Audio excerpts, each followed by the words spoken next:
That one. And we are good to go. Oh, I have a pick in my hand. Welcome to Not a Burger TV. That is Robbie. That's Dave. We are your home for what were we talking about before we hit play? Not music, but there was something else silly. Anyways, that was like total brain wipe when. Yeah, I'm trying. Is that right when we? Hi. Yeah, right when I hit go live, I just dump everything. I know we were talking about music. I can't remember. Whatever. We're trying to track down a drummer, jam out for y'all. Jam out for ourselves, really, but also for y'all, say for eventually. who? We got some new gear. Right. I got a little wooden chat holder. I don't know if you can see it. They can't see it. It's not in the camera. Turn my little Game Boy towards the All right. Can I say that? Can I say Game Boy? Is it? I mean, I just had this conversation to with my parents. We were talking about how, I named something and like, oh, you just say that that's the same thing for everything. I'm like, no, it's nothing like you guys and Nintendo's. Yeah. Everything was Nintendo. My PlayStation, Nintendo. Sega, my Game Boy, the Nintendo. Yeah. Super Nintendo. I was like, okay, you get it fast. Yeah, you gotta play the Nintendo. No, mom, I'm playing Xbox 360. Get off my case. Yeah. I know my homework. God. Yeah. Why of all of the things that they couldn't keep up with was that the one, Like my parents adopted DVD just fine. Adopted, whatever the new thing was just fine. My grandparents, however... I'm trying to think if my parents still called it a DVD when Blu-ray was a thing. They may have called it a DVD when Blu-ray was a thing. It's technically correct, right? It is a digital video disc. It's not DVD copyright. Right. It is like a disc with digital video on it. I guess so. My grandparents, my dad's mom, she lived till like 95 and she didn't have a VCR her entire life. Wow. We rented her a VCR from Blockbuster, put it in her living room, and like never touched it. Blockbuster. Yeah. I remember renting I rented a PS1 the day it came out. It was hot shit. I rented a PS1. Mm-hmm. I rented. I think that was it because maybe also a PlayStation 2. My brother and I rented, but then we ended up buying a PlayStation 2 because we just loved it so much. But gotcha. You know what was really hot though was when Blockbuster went out of business and you could just buy anything dirt cheap. I wasn't. Oh man, there for that, but. Yeah, it was a slow decline, so you had a lot of access for a long time to like get stuff. I got Diablo 1 on PS1. Ooh, sweet. Do you still have it? Yeah, I think I might. It's actually, I think it's way better on PS1 than it was on PC. All right, leave. Leave. Well, get out. Go. Other than the fact you couldn't play online, you could play split screen, co-op, and auto targeting. So if you were the archer, you literally walked in the room, just start spamming. It was so OP compared to anything else. Spells were a bit tricky. The firewall was a bit tricky, but everything else was like super easy and quick. So yeah, we just went off already on a little tangent, but yes, we're showing up. We're here. You're here for life. We're here for ourselves. We're here for each other. So I know you. This is how well we were prepared for today. Dave texted me the topic just today. And I was like, an hour ago. I did it on purpose because I wanted to be fresh. Last time I texted you, I texted you because I didn't want to forget. This time I texted you because I wanted it to be fresh. Okay. I wasn't sure. I was like, I was going to text you earlier in the week and ask you if you had something. Because I was like, I even asked one of the guys at my dojo today. He's like, hey, man, podcast night. I'm like, yeah. What are you guys what's the topic? You tell me, please. And then he seriously looked at me and was like, thought about it. He's like, what should your topic be? I mean, I'm sure like, eventually it'll be a challenge. I mean, he's the same guy that brought up the whole bro code thing. Yeah. So I was like, okay, if somebody's going to have a topic, good topic, it is going to be him. But he had nothing to for me. If it gets real bad, you can always just consult the internet and be like, I'm desperate. Exactly. But, there's plenty. I mean, Spider-Man just got kicked out of the MCU, so that's big news. I'm not like a huge Spider-Man fan, but... I am a kind of a Marvel fan. Apparently, they're still in the negotiations. Like that's like. So I heard somewhere somebody say, or I might have read it or heard it, but somebody said it's not completely done. I saw that. I heard the same thing. The negotiations, they're still negotiating, but as of right now, it's pretty much at a standstill. That they're like, Sony is like, no. Disney's like, we want more money, and Sony's like, no, and that's where it's enough money. Please. That's where it's at right now. I saw a meme that was like, I think I saw the same one. It was like, how much for Spider-Man? Not for sale. How much for the studio? I saw the same one. I saw another one that was like, Sony, one of the only companies left that isn't owned by Disney. Please stop. It's like you're eating up everything. Like, I was having a conversation with somebody the other night where they were like, man, they're really screwing up the new Star Wars. And I was like, yeah, but George Lucas was screwing it up too. And then the next thing, I forgot what the next thing Disney bought. Was like, man, I'm worried they're going to screw it up. And I'm like, the current owner of that property is screwing it up just fine already. Like, it can only go up. But yeah, anyway, so like I said, you texted me your topic. Yeah, well, let's go ahead and go. I always want to talk about something that just happened to me recently.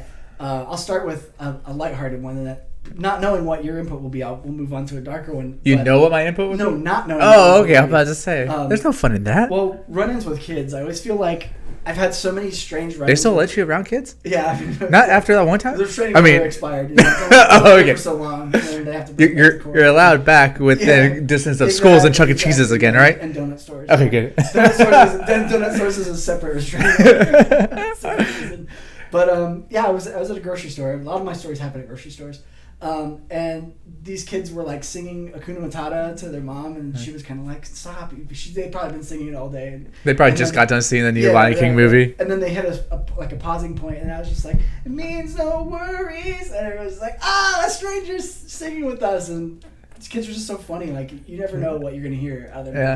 Yeah. A little girl was like walking by with her dad, and she picks up a doll off the shelf, and in Spanish she was like, something culo. I was talking about the doll's ass, and her dad is just kind of like, and then I start laughing so he knows that I understood, and it's just like, kids have no filter. Yeah, well, I mean, at that time, everything's new, everything's fresh. I was just like, bleh, regurgitate everything that. That's one of the things I look forward to, like, having kids for, because all the experiences that I've already had that were great, I can have them again. Like, a recent example, Terraria. I'm like, let's play with Legos, let's build things, let's play Minecraft, and passing on my Steam. In like the year 3000, my Steam library will be up to like 8 million copies and on Windows 55. And you mean Steam brought to you by Disney Steam Monsanto. Disney Monsanto. That's funny that you brought in Monsanto. It's always, you would expect entertainment companies to buy out other entertainment companies, but it's when they stop crossing borders, like food, entertainment, Disney Monsanto. It's creepy. Disney, Pfizer, Monsanto, pharmaceutical company. But what was another one I had? One time I was in a video store, and this mom is like flipping through DVDs on the wall, and the kid's like tugging on his mom's sleeve, like, "Mommy, mommy, mommy," and the kid's like, the mom's like, "Oh, I'm busy." And he's like, "Mommy, hold on just a second, I'm busy." And the kid's just like, "I'm peeing, mommy." Oh my god. There's a thing like that before. This was, I don't know, decade and a half ago. How old am I? Probably about a decade and a half ago. At my parents' neighborhood, there's a community pool, and this Dominican family had just moved in. Their youngest didn't speak a lick of English, and the mom was at the shower there, just rinsing off, and the kid goes to he stands up. Where this is going. He's in the shower. Keep going. The mom was washing off in the shower that was there, and then the kid walks to the end of by where the shallow end is, or the deep end is, because that's where the shower was. And he just drops trowel and just goes, "Mira, mommy!" And for those that don't know what "mira" means, it's "look, mom." And he's just peeing, just straight out, and I'm just like, "Oh my god!" It's funny you mentioned that. Like, my experience with Latinos, I'm a diet Latino, but my experience with real full-on Latinos growing up was that they were very casual about nudity. There was two kids down the street. And I'm in the living room watching TV with one of them or something, and the younger one walks down the hallway, pants at his ankles, and is like, "Wipe my ass, mommy." And that was like, not a big deal. It was like, yeah, I wiped their ass until they're, I don't know, 3 or 4. He must have been at least 4 or 5. Well, me being Spanish, 27. Yeah. I mean, that's why my mom stopped wiping me. No. I would love to get a group consensus about how old is it weird, if at all, to get your ass wiped, because I don't recall that ever happening after I was potty trained. Anybody? I mean, I don't recall it. I don't ever recall, but my mom definitely had told me stuff about, I would open the door, "Mom, I'm done," and then she would. So it's kind of like, but I was really young. We'll go with uncommon. But that agreeing. It's like the earliest memory that I have is the first day of kindergarten. Before that is just a blur. I don't just some pieces, but I don't ever remember something like that. Calling my mom to wipe my ass. My oldest memory is sitting on a blue plastic sit-and spin. You know what a sit-and spin is? Is that the little thing? Yeah, yep. It's like a lazy Susan for your butt, and you're just like, I'm gonna vomit. Yeah. Those things are tanks. It's probably still intact somewhere, wherever it is, in a dumpster or something. It's just solid, whatever that weird, hard, soft plastic for kids is. Yeah. But I also distinctly remember my brother was building something out of Lincoln Logs, and I was building something out of Lincoln Logs, and my parents were like, "Oh, that's really good," to my brothers, and I'm like waiting for my compliment, and it didn't come. So and I Dave just went over and smashed it. And he's older too, so it's funny that I was always like, bullying him. To a certain age, we were like on par. Yeah. But then after that, it was like got my ass kicked. There was one time he kicked me in the stomach so hard that I swear that I felt the bottom of his foot touch my spine through my abdomen. And there were times when I beat him, when I gave it to him good. There was one time where we were like play fighting, kind of like karate, like consensually roughhousing, and he like hit me in a way that was really painful. I think he hit me in the hip, and I was like to the ground, like Family Guy. And then he came down and gave me the like, "Are you okay?" And I looked up at him with like pure rage on my face, and I distinctly remember whatever look he saw on my face, he did like an anime step back, like that sound they was making is like very animated, and I just was like whirlwind, just like claws and teeth, just Tasmanian devil at him. That was one of the few times I got the better of him being 2+ years older than me, 2 and some change years older than me. Yeah. But yeah, kids.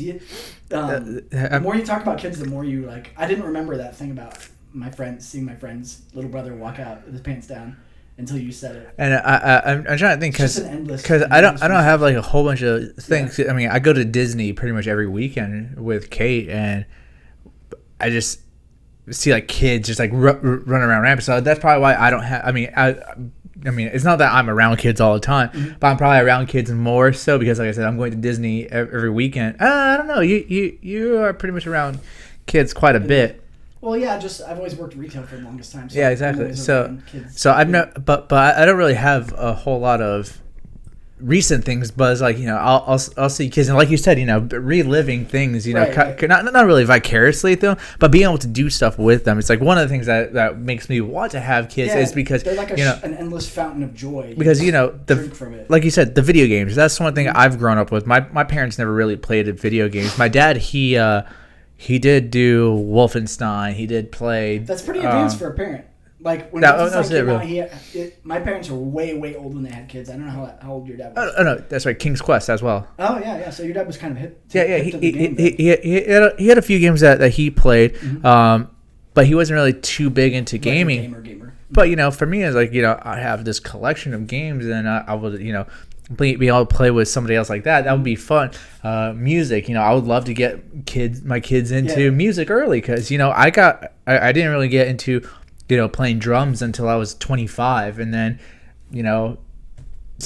I've been playing it on and off. Yeah, and then, I would love to get a drum set someday. And then just now, after getting to play it more, being around you. And then it's funny you bring that up. What up, Ostbug? Hi. Yes, music rules. And Ostbug, he's a fellow Rocksmith streamer. Yeah, he plays with his daughter. Nice. Guitar. She's hella talented, really? And I think that he got her into it pretty young. I love girls with guitars. Are you familiar with Tracy Chapman at all?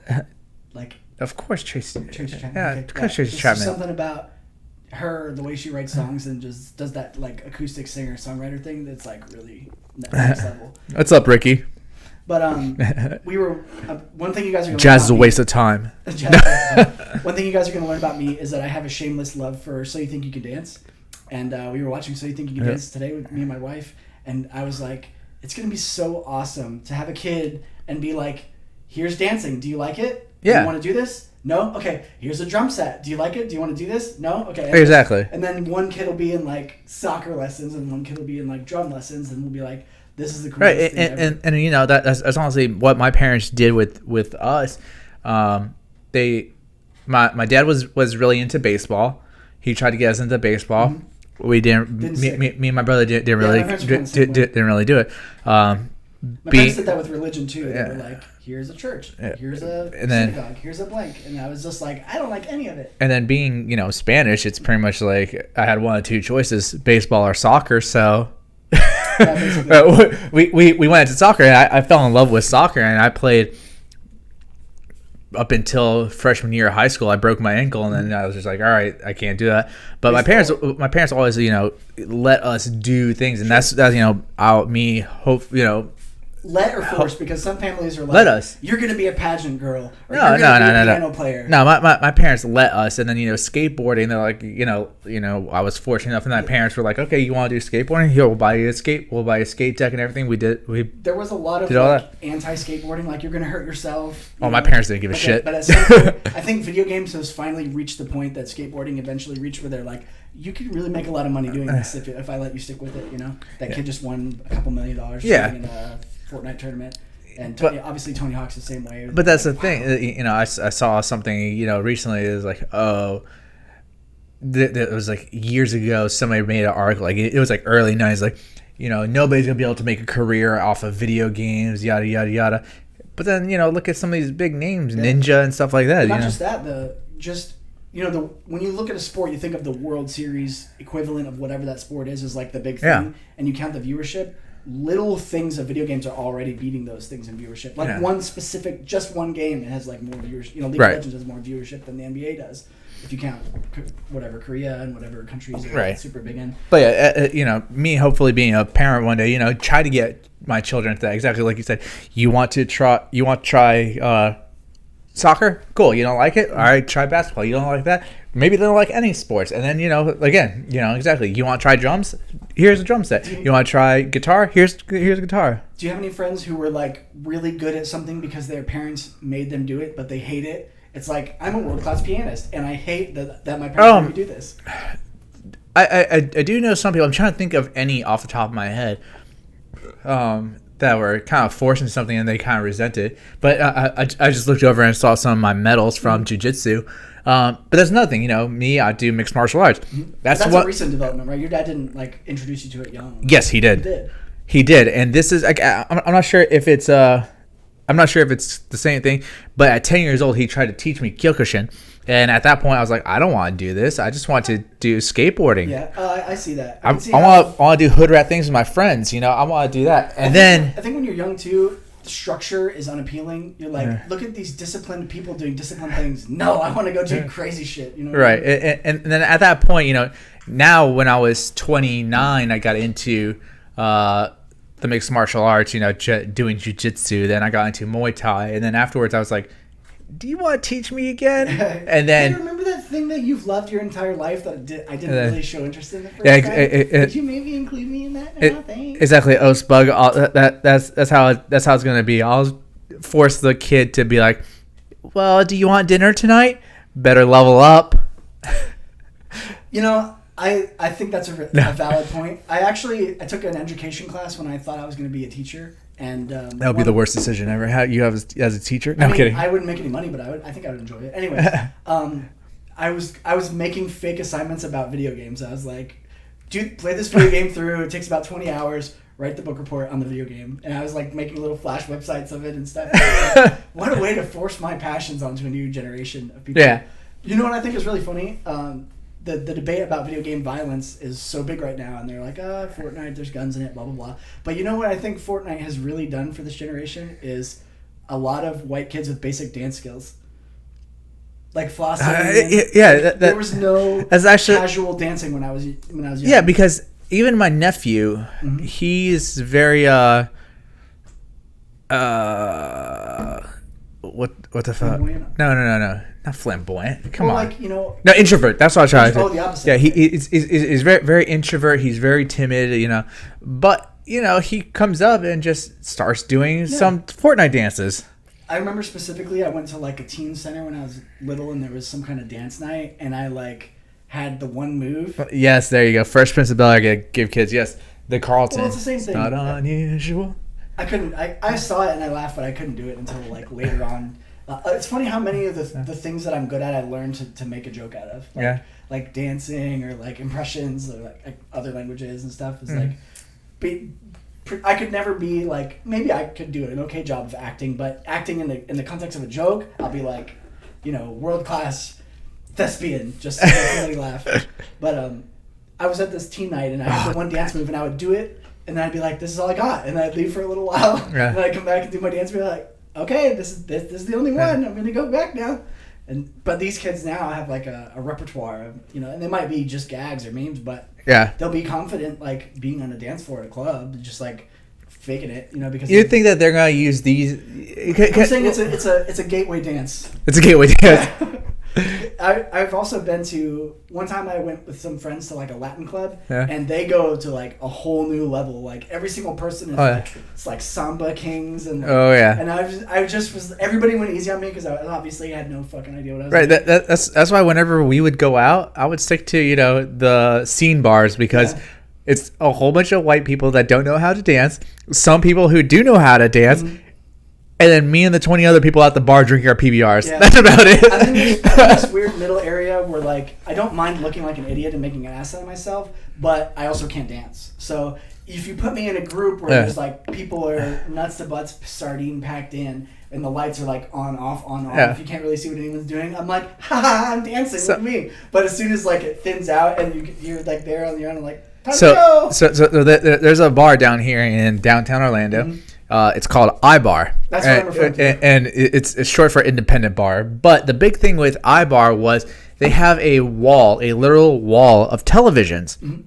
There's about 20 TVs. It's been a while, but I can picture it, Yeah, there's about 20 televisions behind. And whenever I would get I'd get the liquid encouragement to go out and dance. Liquid bravery, I would start dancing.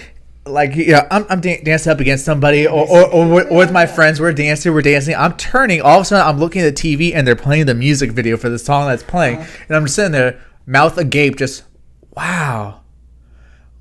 Oh, shit, I'm dancing. Right. And I would just get distracted. I do that too. I'll be like, I remember this. Yeah, I would get distracted by the music videos. And then at that point, I'd be like, oh, fuck it. And I go to the back of the bar and just buy a drink and just watch the music videos. I think too, being kind of like an entertainment industry town, not as much as like LA or New York, but the parks are. Hey, we have the Backstreet Boys and NSYNC, so yes, we have live performance shows and we have DJs and stuff. I think that we have an unappreciated resource in our club scene, which is the people who make those like weird video montage remixes with like effects thrown in and stuff to make like an interesting background while the music is playing and they're remixing the music at the same time. Yeah. So you might actually sitting there at the club looking at the TV be like, this is pretty good stuff. Like, So it is. I understand the like distraction. It's also a good excuse to like, I gotta take a breather. I gotta nurse my drink out. I gotta chill out for a minute. No, I had no shame. I'm just gonna get a drink because I can't dance, guys. Yeah, is that cool? Pretty much.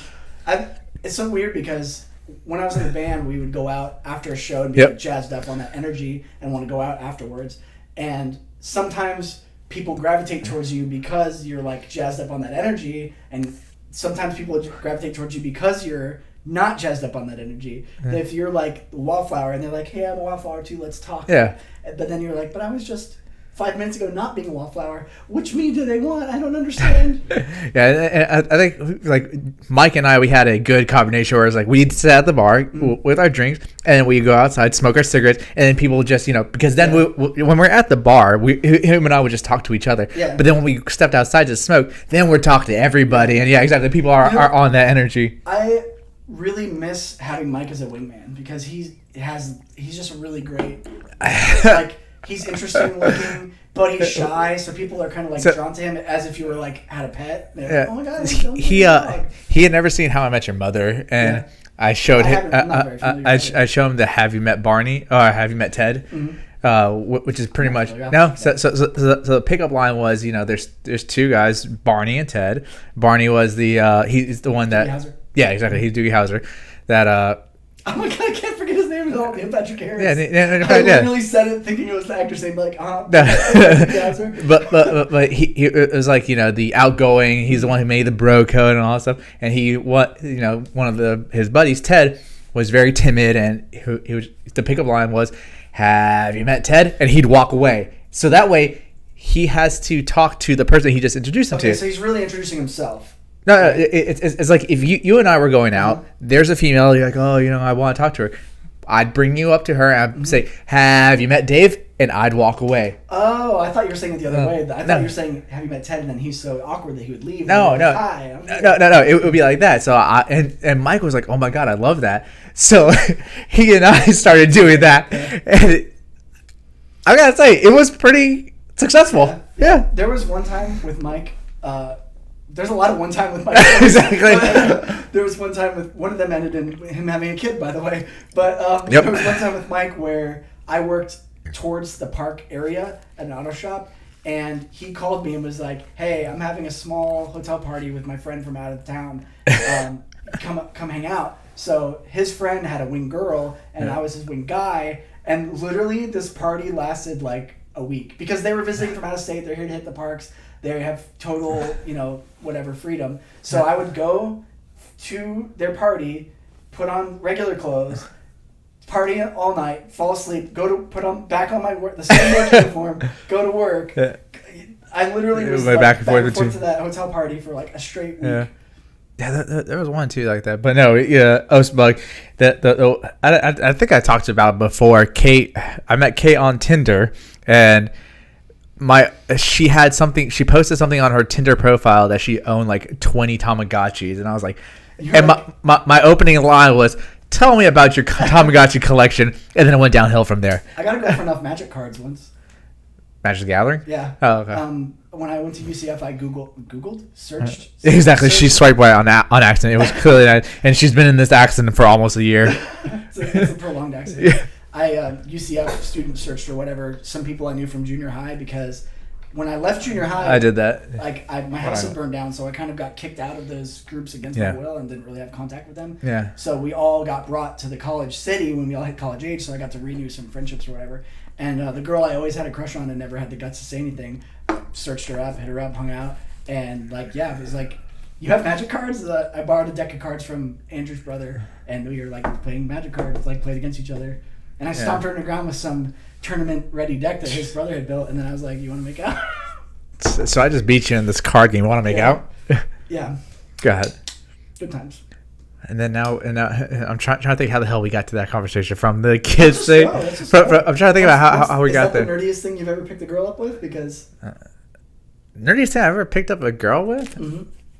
I think so, because I mean, if you look at my previous, relationships, none of them have really been a quote unquote nerd. Caitlin's the only one that's been. She's the only one that's played video games. Actually, played video games well. Yeah. She even tells me about new stuff in Pokemon that I'm like, how the hell do you find this stuff out? She finds out about new stuff she found out about new Pokemon card collections. She's like, we have to go out and go get some more. I also like that she's there because she likes it. Like, she's not streaming Pokemon just because she thinks it'll get her hit. She's like wants to be there doing it. Yeah. She's interested in it. Yeah. When I say that, first of all, me and my wife have played Terraria like 20 or 30 hours this week, and we're just loving it. We're building stupid crap. Yeah. We're building a pumpkin farm for Halloween coming up. And it's a video game, Dave. It's so funny because a pumpkin farm in a video game. I'm almost like her construction slave, because she's like, build a thing. I don't know how to do it, and I'm like, this is gonna take a lot of wood. Why don't you go cut me down some trees? And like, we're literally not even really playing the game together. Like, today we went off and had an adventure or whatever, but that's literally like, I'm her building slave. Yeah. Now I'm trying to get. I know I got Ricky and Ostbug here. I'm trying to get Caitlin in on. I know. I'm super excited about the new Terraria Final Journey that's coming out. Trying to get Caitlin in on World of Warcraft, because that's next week. We're gonna do WoW Classic, and I was like, try to get Caitlin into it. I think I can take that plunge with you. WoW Classic caught me in a way. I loved running the auction house. I loved like mining and just stupid crap. I love that if you play more than one guy, you have your own little like economy. You're like, this guy skins leathers for this guy. This guy mines. This other guy's an engineer. He turns the leathers and the copper into goggles, and the goggles sell in the auction house. Kate just got on. Oh, that's right. She is on vacation. She's gonna be out of town. So that means an entire week of no pants for. Oh wait, I gotta go work still. Shit. This has been no pants week for me. My downstairs neighbor left a bunch of packages on his doorstep, so I thought he was dead because they were there for days. Oh, God. And I knocked on the door and he answered in no pants, and it's just no pants is my theme for this week. Yeah. I ordered a pizza today. I had no pants. There was a I took a week off of work between jobs because I was like, you know what, I haven't taken a week off, and I literally just stayed home, played video games, didn't put on pants. That's great. Yeah, I it's love about it. to come to a screeching halt for me because school is starting up. Oh, I yeah? gotta go buy my textbooks tomorrow. But where were we? Oh, have you ever run into the situation having a girl who's like nerd royalty girlfriend, where you go to a nerd event and every single person in the room is like, a girl, Oh, yeah. a girl. Yeah, I mean that's just how it is with, Yeah. with pretty much any girl It's so if you weird. walk into. Like, I So- walk into Magic draft tournaments with her, or like a comic shop or at a board game store where everyone's like playing. Yeah. And she's literally the only girl. Like they might have a girl who works there and that's it. And it's just like, I'm like, yeah, I got one. Yeah, I got a good one. exactly. And you know, when I was doing the like there was a LAN center that was down the road from here, and I would take my ex there, and every guy would just be like trying to talk to her because she would be hanging out playing games, not well, but she'd be playing games, and everybody would be like trying to talk to her. And I'm like, you know, I'm dating Robbie, right? Yeah. And I'm like, hey guys, back to Counter-Strike. I feel especially bad for girls in like really high end STEM fields. Like Oh yes. my buddy who works in engineering for the Navy is like, yeah, I was in a programming class, like a high level programming class, and there was one girl in the class, and every single guy had Yep. their like awkward, no social skills pass at her, and she's just like, please kill me. I can't do this my entire life. There was a thing just recently. I think it was a Victoria's Secret model or I think she was one of the Victoria's Secret angels. Like, and there's like World class, somebody like that. But she had like there was a photo of her in a bikini walking down the runway, and the caption says something about you would never know that she's like she knows so many coding languages, and some guy, you know, keyboard warrior over there, he's like, well, actually, I doubt that. She probably only knows how to write "Hello World," and she That's so funny. and You don't know who that is? she commented back and was like, actually, these are all languages I know. I'm a part of this board that approves code for this. I'm a part of this book that writes code for this. And then she finished off like, oh, well, now you see why, you know, females complain about STEM fields. the STEM fields and why they drop out because of harassment. And it's like, yep, exactly. Yeah. I'd say it's like 50-50. 50%, it's just not they're just not in that demographic. It doesn't appeal to them. And 50%, even if it does, they eventually will not want to be there. Yeah. Crap, where was I going? Let me drink water. Stay hydrated, people.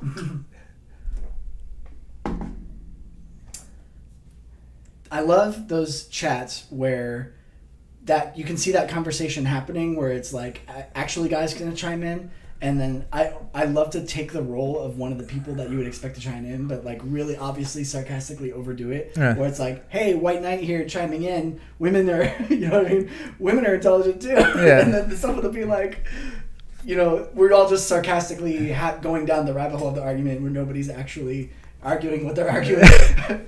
Facebook. Yeah, it's like, you know, I've hung around comic book stores, I've hung around card stores, I've hung around video game bars and stuff like that. And yeah, whenever a girl, like again, I've talked about before, a girl walks in, is that record scratch. Yeah, but like Everybody stops and is like starts drooling, and so I was like, bro, just relax. I don't want to go down the like misogyny thing, but even like a 9 or a 10 or an 11 will walk in and it'll just be like, oh, nobody over an 8 should be in here. Like you shouldn't be in here. It doesn't make any sense. I mean, they come in every form. Yeah. So Yeah, that's true. When I was in the auto shop, there was this one girl that was a mechanic there, and she was just like, you know, you would expect somebody who doesn't really have a lot going for them to take on like an alternative lifestyle, cover themselves in tattoos, go crazy. But she was like someone who already had social skills and looks and intelligence and was into cars and was covered in tattoos. It was just like every single time like the mailman would walk in to like deliver a part or a pack, the mail would be like, what? yeah, there was one girl I knew back then. Yeah, same thing. She was very very attractive. She had a whole bunch of tattoos. She had a whole bunch of Zelda tattoos too. Yeah. And tattoos seem to be more popular with girls. and she pretty much had like a half sleeve of like a whole bunch of Zelda tattoos. I recognized what they were. Yeah. There's a really cool symbology in the Zelda series too. It lends itself like to tattoos. But yeah, and then she was also into cars because that's how I met her, through our group of friends that were into cars at the time. And yeah, so again, it just, let people enjoy their things. That's just what it comes down to. But I have a weird time finding common ground to be into the same game at the same time as my girl, because first off, a lot of the games she likes are single player games, horror games, Silent Hill, Layers of Fear, that you got us, and a lot of the games I'm into are very kind of dry, like spaceships, guns. There's no cuteness for her to latch onto. There's no character that she can roll and dress up. But still, I love this. But it's not that you guys don't like the same game. You guys like games. You guys both like to play video games together. Oh, you guys just like to play video games. Not saying together, but that's a similar interest that you guys have. She likes watching shows a lot. Like I watch shows and we watch shows together, but she's someone who will go out of their way to be like, oh, I have time, I'm going to watch shows. I've never been that person. It's always been like, no, I can't do that. It's gonna what show is she watching? Because Kate and I just got into one show, and it was now we're kind of upset that we finished the whole thing. Which one? Storage Wars. We don't really do Great North Treasure, something like that, or something like that. So You Think You Can Dance? We don't really do reality TV. Mindhunter is really fantastic, but the shows she watches on her own are total garbage. Like, there's a show, it's basically a drama about people who raise and compete horses, and it's called, I think, Homeland, and it's so bad. I've heard of it, I never watched it. Falling off a horse, and they're like one of their characters' names is Ty, and they're always like, Ty! No, something's happening to Ty. Ty, where's Ty? I don't know, Ty. So every time she's watching the show, I just walk out and I go, Ty, oh no. And I have this funny thing that I do too, where every show that has a theme song has like a dance that goes with it. Yeah. The show's like, and it's like this really sappy, like Sheryl Crow, like sunshine and horses, and I'll just be like, doing these like super dramatic dance. I'm in the other room and she can see me out at the like, do this dance. And like another show that had a really like snappy, catchy intro song was Bones. Did you ever watch Bones? I didn't watch Bones. I think my parents watched it, and like I would catch it every once in a while, but I never watched the entire episode. Weird, like kind of EDM, kind of industrial, like dancey songs, like dan dan dan, and I'm like, it sounds so stupid. Me and my friend Susan, who and our mutual friend Kim, had dances to go with like the introduction for So You Think You Can Dance. So they would be like introducing the dancers, and they come out on the stage and it says their name, and they like do a little dance and then go off to the side, like, and we would do our own like roll calls. It was so stupid. Do you know roll calls for the characters that? No, ourselves, like the show starting and we're all like doing our little introduction dance. Jesus. We actually had the workout videos of that. Oh my show. God. So we would like together like in the living room. Like, y'all were obsessed with that show. I love. Okay, so I love music. I love singing. My parents never introduced me to any of that stuff. They never introduced me to an instrument, but my mom was a really good singer and a romance novel writer, so she had a really good vocabulary. And my dad played the trombone and played jazz. I know you guys are saying fuck jazz in chat, but they're joking around. Okay. I was gonna say I will stand up for jazz. I will be the devil's advocate. And I love jazz. The best musicians that in any genre, you might not know it, but jazz is where. That's what Oastbug. Mm-hmm. Sorry, I'm not sure about Ricky where Ricky started, but yeah, I know Oastbug is very classically trained like that. Mm-hmm. So, anyways, I just kind of picked up singing, and it was a natural fit because I didn't have to buy anything. My parents were broke; they couldn't afford lessons, and it's something that you can kind of do anywhere. So I just kind of whatever. I guess I'm okay at it, but So yeah, when I sing and I perform, I get a certain feeling. I'm putting out a product. Yeah. But dancers, I think, have they have to have the highest level of fulfillment in their expression because they are the product. That's like you're looking out of your eyes, the world is spinning, you're doing this crazy dance, and when someone just fucking kills it, and there's like a really good choreographer. And everything just comes together. I'm like, that was fucking art, and I just love art. So when I see dancing, I'm like, that's something that I could like teach a kid of mine, and like, hey, you got to do this, man. or girl. Dancing. Great. Yeah, I'd love to have. What? Dance dad, like yeah. Yeah, dancing is exactly a form of art. You know, there are some beautiful dances, but I can't imagine what the high must be like to be like, you know, like when you do a song and you finish the song, there's like spotlights and you see some faces and you hear some clapping and you're like, yeah, sure, it's great. Hi guys, you know, talk. Yeah. But when you're dancing, you're like, it's this huge production. There's like, you know, different movements and different pieces and different outfits and different.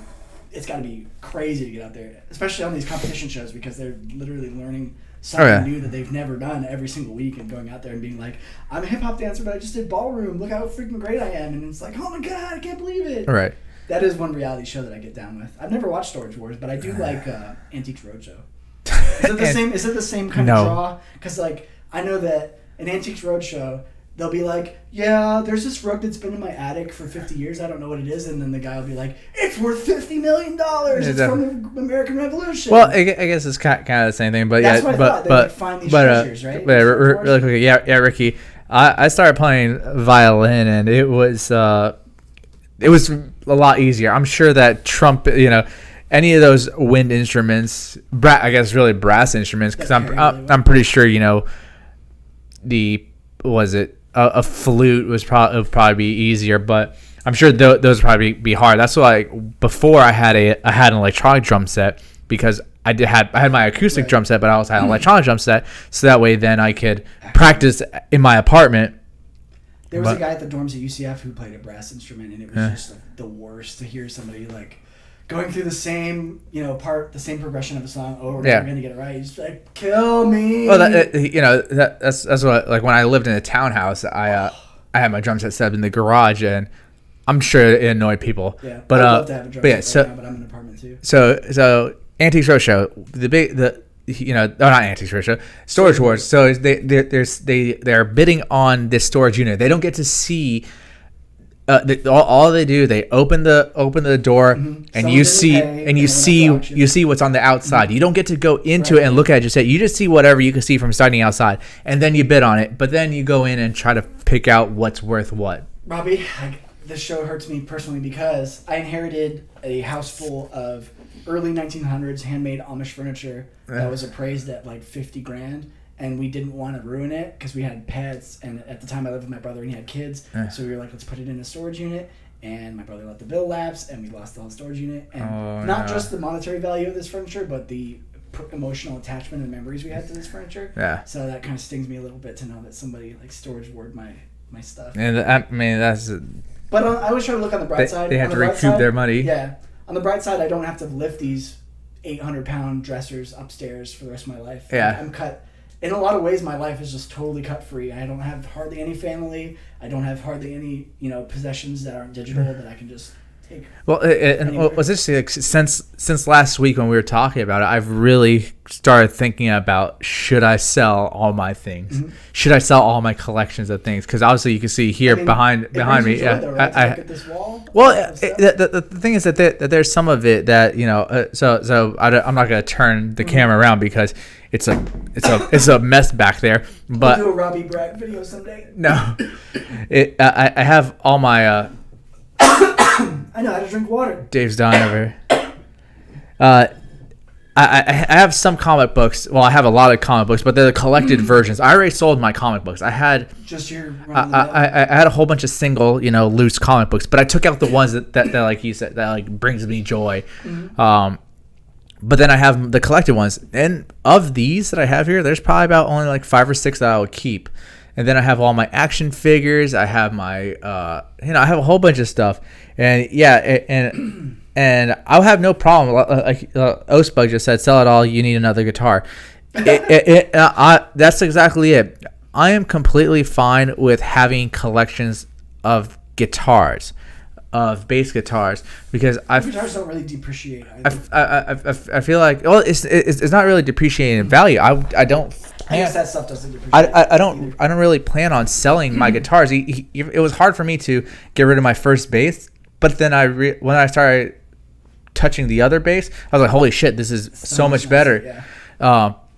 But I would keep my guitars, I would keep my basses, and I feel like I could use them later on in life. But these comic books, like I said, there's probably only like 5 or 6 I would keep because I actually enjoy rereading them over and over. I've read them back and forth, but I would reread them. But I would sell those things. My action figures, they just sit here. Maybe it would help out somebody else. I don't know. But there's a whole bunch of stuff that like I said, since the last episode, I was thinking about. I was like, should I just sell my things to just simplify it? Exactly. And I could be able to get to a point where I could just say deuces and go to Japan. Well, I don't know about you, but for me, collecting became hoarding, and I had to just cut it loose. I had books upon books. Whenever I moved, I had to move like 2 full bookcases worth of books, and literally, eventually, I just sold the nice ones. I had a first edition Tolkien hardcover that was worth some money, and I had like a really old Shakespeare hardcover that was worth some money. I just sold all that stuff, and the ones that were paperbacks not worth anything, I put in a duffel bag and just threw the whole thing in the dumpster. I was like, I'm gonna never move all this crap again. I'm gonna download everything that I can digitally, and this is different. This is like stuff that you're attached to, but I did have some collector's edition like games and stuff. But is that the collector's edition games because a mental health thing that I have all the collector's editions of World of Warcraft, Diablo 3. Your Metal Gear Solid collection is impressive. Yeah, I got all the Metal Gear Solid games and stuff like that. But for me, it's like there are some books I would go there and I would probably keep and reread. I used to keep one of them. There's one over there, Batman Hush. I have it. Let me see how many times I have it. 1, 2, 3, 4. Every cover or every edition? No, every different version of it. I think I have it 6 different versions of it. And I used to keep one in my backpack because I would reread it. And especially the Council of Owls, because that's the thing that I think of you like. No, those 2 concepts are intertwined irrevocably. No, the Court of the Owls is a different series after Hush, but and again, I would want to simplify these things because I have looking over here, I have Batman action figures, Gundams, I have. Stuff like that again I could sell it and give this would be such a hassle to live in Japan. Like this space that you have in this room that's taken up by this would be impossible in Japan. Yeah, exactly. But you might have a little bit of but not even to like move to Japan. I would just say just to simplify so that way then I have less stuff to worry about. I wouldn't get rid of my trophies. I wouldn't get rid of my medals. I wouldn't get rid of that stuff. Some of my grandpa and my uncle taught me is you never sell a gun either. It's just like no. Yeah, and it's like some of my Legos I would want to keep. But I don't know.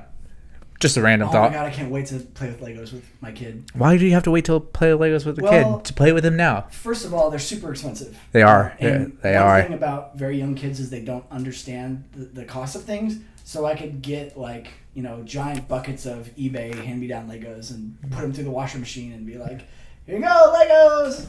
Because now a little box like this is $30-$40. Yeah. It's just outrageous. So Ricky, the cost of Legos. We need a president who's going to do something about the cost. The cost of Legos is too damn high. But Ricky, do you still have your first guitar? And I know you said you kept it to try it.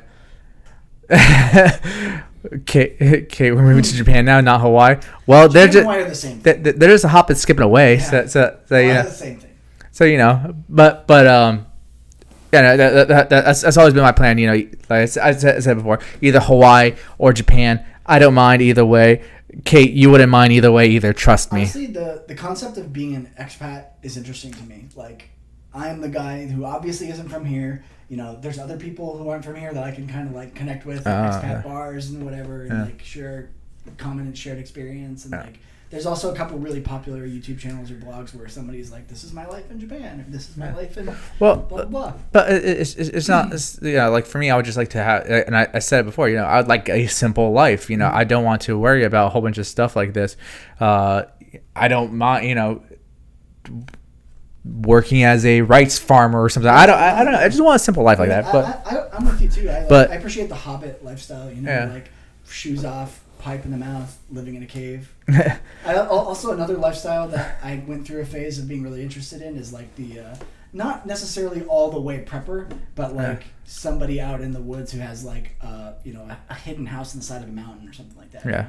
There was a movement in America where all the old missile silos from the Cold War were being bought up as housing projects, underground housing projects. Oh, So they Fallout 76. Yeah, basically, literally Fallout. The first couple floors would be security, so literally nobody who didn't live there could get in without like a basically massive battle. But it ended up being this exorbitantly expensive thing because it was so niche that like not everybody could just like drive to the Fallout the missile silo in the middle of nowhere and live out of it. Yeah. So it became this kind of like. Not necessarily like a winter home, summer home thing, but like a worst case scenario, have a spot saved for me. Yeah, and again, so like Oastbug say, buy another guitar. That would be easy to transport. That would be easy, and that's something again that brings me joy. That's something that I could use over there. It's kind of shifting the way. That's just my read on what you're saying. It's like, tell me about it, Dr. Dave. Looking at a room full of guitars that you can actually touch and like involve yourself with and develop yourself with is having a different appeal to you than like a bunch of comics that you look at but not necessarily touch as often. Right, exactly. I don't know how much Exactly. I can't tell you how many times I've read all of them. I've read them, a majority of them once, and now they're just sitting there. Yeah. To me, that's one of the beauties of like Steam is just like it's all there. Like I can uninstall it, I can get rid of it, and then 2 years later I can have it back. Right. Or, Exactly. Amazon Kindle or whatever. All right. Exactly. I just need my computer, clothes, and my instruments. Yeah. I think that's ideally where I want to be, to at a point where I could just do like that. I have my instruments. My dog too. He can stay with my parents. You know what's really really appealing to me is a life without a car. Like just maintaining it, and in states that have licensing where you have to get like the permit sticker or whatever. Well, think about how easy would it be so your life right now. Would it be easy if you had no car?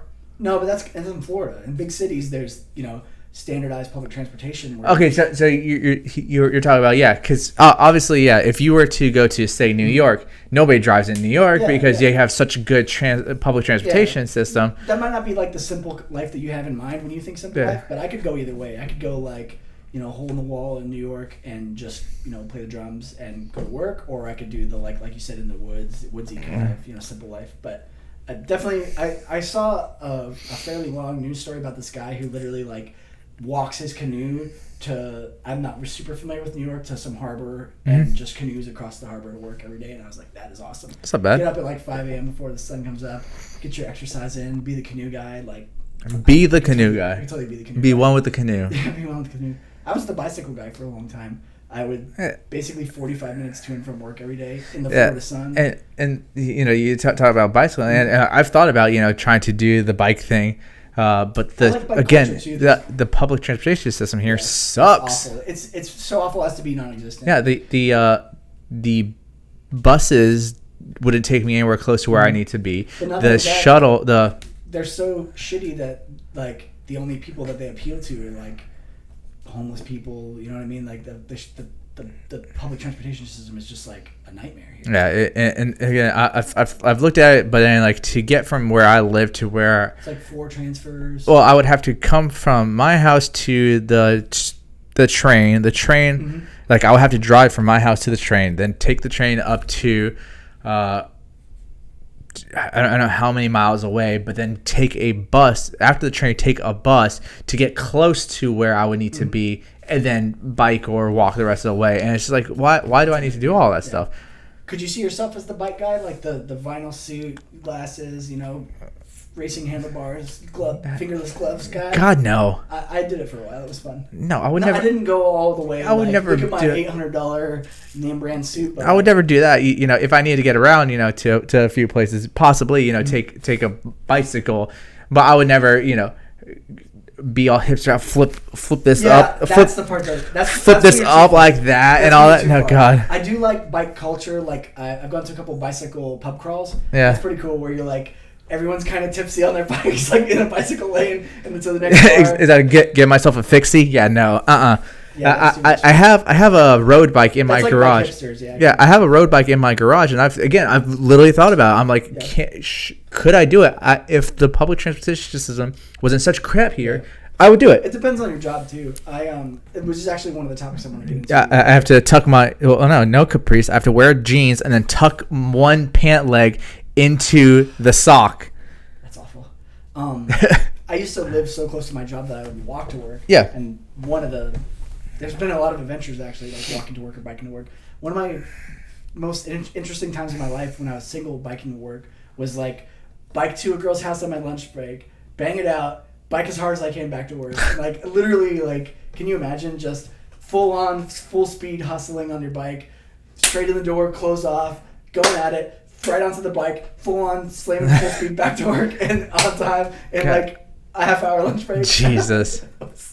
It was an exciting time to be alive. Yeah. But on the flip side, we can go on this as long as you want, but one of the other things I wanted to talk about, if not today or another time, was funny stories we have with cops, which relates to me walking to work. Walking to work? When did you walk to? Oh, like recently? No. Oh, okay. Recently, when I lived in Altamont Springs, I worked at a grocery store and I just walked, Okay. one block, not even. And one time in the middle of the night, I was walking home, and it was kind of an eventful walk home. Someone drove by me real slow and like kind of gave me that like trolling when you're like driving really slow. Yeah. It's like they're up to something. They're either looking for someone or they're looking for something. Or if you're at one of the colleges, they're trying to they're trying to rob people. no going real slow, follow behind you. Can I drive you to your car? Yeah. Can I take your spot? To me, trolling specifically requires two things. Someone in the car is doing something suspicious, or they're a cop and they're looking for someone who's doing something suspicious. Yeah. But anyways, I got trolled by a car, and you know that thing you do when you're crossing a road on foot and someone's waiting at the light? It's like, I don't want to walk in front of them because this isn't a crosswalk and they might go and they might not see me, or I just want to walk behind them. I don't want to be involved in whatever. I'm dumb. If I have the right of way to walk, I'll walk. Well, it was kind of a badly lit area, which I think contributes to where this story's going. So I walked behind them, and I think what happened is they didn't see me at first, and then eventually saw me in the rear view and thought I was like up to something. So they literally gunned it through the red light and were like gone. And then 5 minutes later, a cop pulls up, and he's coming towards me, and I was like, oh, he's coming up to the curb, and I'm like, oh, this is probably somebody I know. It's dark, and the lights are on, I can't really see him. And I was like, hey, what's up? And then he turns the spotlight on, and I was like, oh. He gets out of the car, and he's like, take your hands out of your pockets. I'm like, oh, whatever you want, boss. Whatever you want, yeah. I'm in a work uniform, and I have a bag of groceries. I'm like, what's in the bag? Groceries? Juice? Like, did I see the name? Is that the grocery store thing? Do you have any weapons on you? I'm wearing a box cutter. You can see it. Like, I'm in my work uniform. He's like, I'm going to search you. I'm like, hey, do whatever you want, boss. And during this conversation, like 20 more police cars pull up. Holy crap. It was serious. Like, and he was like, did you threaten anyone? I'm like, absolutely not. He's like, did you have a gun? I'm like, absolutely not. Like, I don't, like, literally, if this had gone down a different way, I don't think anyone had their guns drawn, but they were like definitely on edge. Yeah. And I've had guns drawn on me before, but have you ever had any like crazy run-ins with the police? I mean, I'm not trying to crap on police and what they do, but like, I mean, not so. I've had some run-in with police, but the one that's like kind of similar to that was, I was driving with Drew. Our old run-ins with police involved Drew as well. What? Some of my run-ins with the police involved. Yeah. So Drew was our old roommate. His high school friend and everything. He's still my best friend. Yeah. He's your best friend. Okay. Yeah. So we were driving back. I forgot where we were driving back from. But when he had a headlight out, so the cops pulled us over. Which is standard for him. Yeah, exactly. In his old beat up not exactly. A Bronco or something, but it was. We got a Bronco, actually. We got pulled over into this gas station. Cop shows up, shines a light up, starts talking to us. I'm in the passenger seat, like, all right, just play it cool. I don't think I was drunk or high or anything like that. But isn't down with that. No. It's not like he was riding dirty. Yeah. So then another cop comes up next to me, knocks on the window, and was like, "Can you step out of the car with me?" All right. So before back then when we were living together. Mm-hmm. My skinny jeans were pretty tight, weren't they? Yeah, mine too. Yeah, I had tight skinny jeans. That was just the time 10 years ago. And also, it was kind of like the industry we were in. So like, exactly. So I had a skinny jeans on, a very deep V-neck, and this cop. I was very resistant to skinny jeans. I was like, "That's stupid. You all look stupid. I don't want them." And I started wearing them. And I was like, "This is awesome." And they make my ass look good, but also they feel so comfortable. But we were. When the cop knocked on the window, said, "Hey, can you walk with me?" And he pulls me aside, pulls me away like far from the car, he goes, let me ask you, do you have any weapons, guns, knives, explosives? And that's exactly what I told him. I'm like, excuse me, officer, I don't mean to be rude or anything, but you would be able to literally see it. He's like, I just had to ask. I'm like, but do you want me to turn around? And so do you play the cool guy with the cops? Like, I've tried every angle. I've tried every angle, and one thing you need to know about me is they never, ever let me off with a warning. No matter what I'm doing, they never let me off with a warning. Trust me, Osbug, I never skip leg day. I'm preparing my legs for when Screechy has to kick me during Screechy Palooza 2019. Just saying. Look it up. I'm typically the nice person, or I'm sarcastic because you diffuse them with humor is what you're saying. I mean, I wouldn't say I diffuse it with humor, but I'm just very sincere. I had my gun I had my gun in my car one time, and you give them it's my duty as a citizen to inform you that I'm in possession of a registered weapon. Nerd? Hell no. Because you can't just be like, I got a gun. They're like, no. What the fuck? No. And I got pulled over because I blew a stop sign. I rolled a stop sign. So I've had my hands on the dashboard, and I told my ex, put your hands on the dashboard. Just keep your hands there. Exactly. So I told him, keep your hands there, so that way they don't see anything suspicious. And I told the officer, I'm like, hey, listen, before I reached for my stuff, I'm like, in my back seat, I have this gun. And I was like, do you want to secure it? And she was like, nope, just don't reach back there. So I was like, cool. Just gotta be nice. Do you want to secure it? That's like, what's up. Oh yeah, because when you get your certification and stuff, they tell you exactly. You gotta disclose this stuff. Don't want to get shot for no reason. But why didn't you tell? Do you have a weapon? No. Why didn't you tell me about this fucking gun? Yeah, exactly. So and I told a story one time where I got pulled over for speeding in my Chevy Astro van, and I told the cop, like, listen, I don't think this van can go that fast, so without falling apart. So you have better luck than me. Like, and I've been pulled over a few times. I've been ticketed, and they've said, do you know how fast you're going? I'm like, honestly, officer, no. I know I was speeding, and they give me a ticket because I just deserved it. I'm not a dick. I'm not trying to argue with them. You gave into it because you knew that you kind of deserved it. But except for one. I'm a super passive driver. I never speed. I never cut people off. And yet, so one time I lived on a straightaway, and people love to speed on it because it's like out of the way. They would never expect a cop to be there, and for that reason, cops always go there. Yeah. And I literally replaced the CV axles on my car, pulled out of my driveway, and gave it a little bit of gas just to see how it was running. Yeah. Immediately, Superman stopped. Like, he's like, I'm supposed to make a left, and a couple 100 feet off, there's a cop going like this, and I was making that left to work, and I was like, well, let me go see what this guy wants, and I went straight, and he's like, you're lucky you didn't turn and run away. I was like, I wasn't running away. That's the way I go to work. Like, he was already like at 11, and I was just like, what is, like, I just did some work on my car. I was just, making a left to go work, and this happens to me over and over again, and I'm very respectful. No history of speeding tickets if they run my plates or my license, and yet I never get a warning. It's so weird. Like,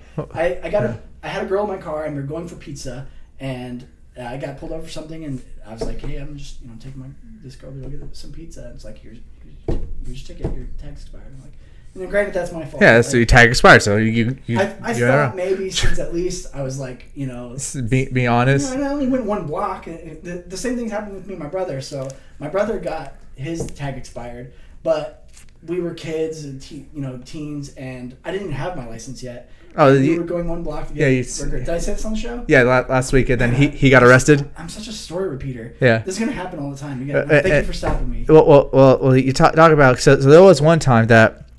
So my dad has always told me to not that. He said be cooperative, but be polite, but not cooperative. I can't remember what it was. I can't remember what it was that he said. Yeah. But I got pulled over one time for going 35 in a 25. That was a school zone.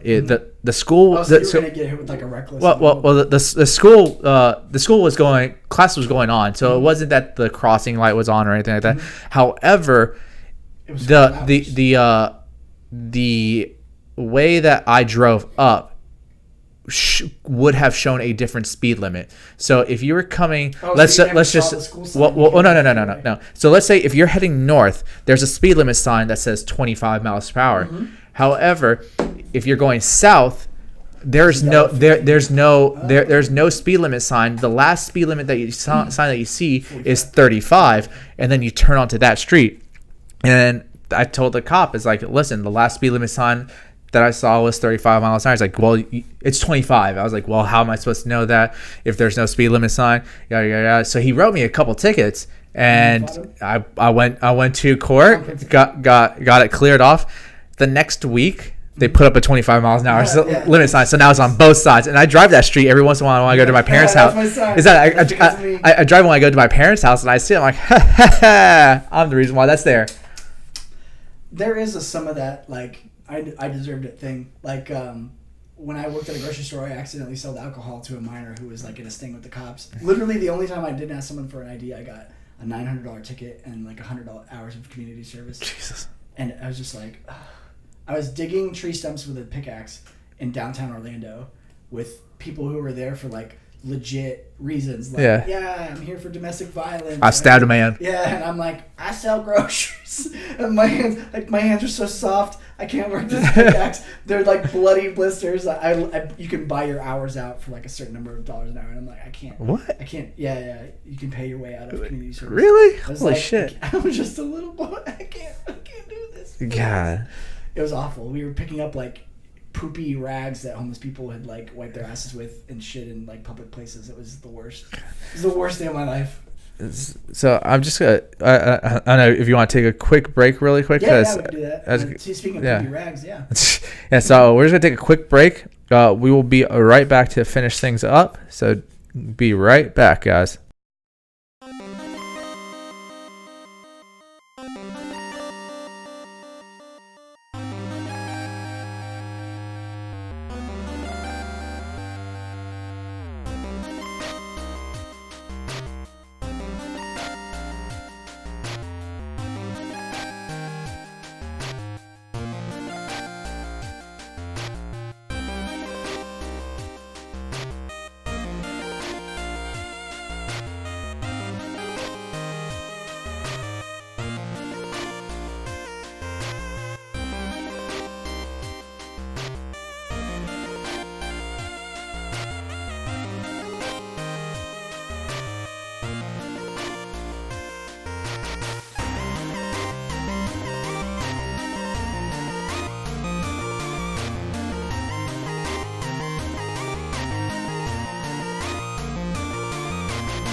All right. And we're back.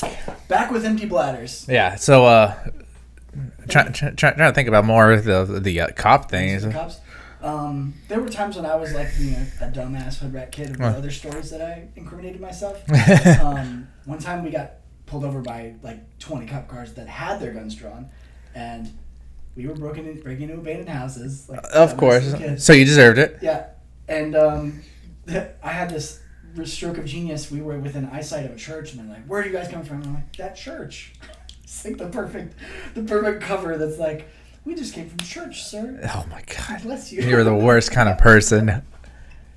It actually worked, even though I don't know. It was one of those situations where like I had pot on me, and he like did the pat down, and his hand just like skipped right over it. Oh And man. I was just like, Yeah. hallelujah. It's like, you know, I train now with a whole bunch of cops, and I mean, I don't know.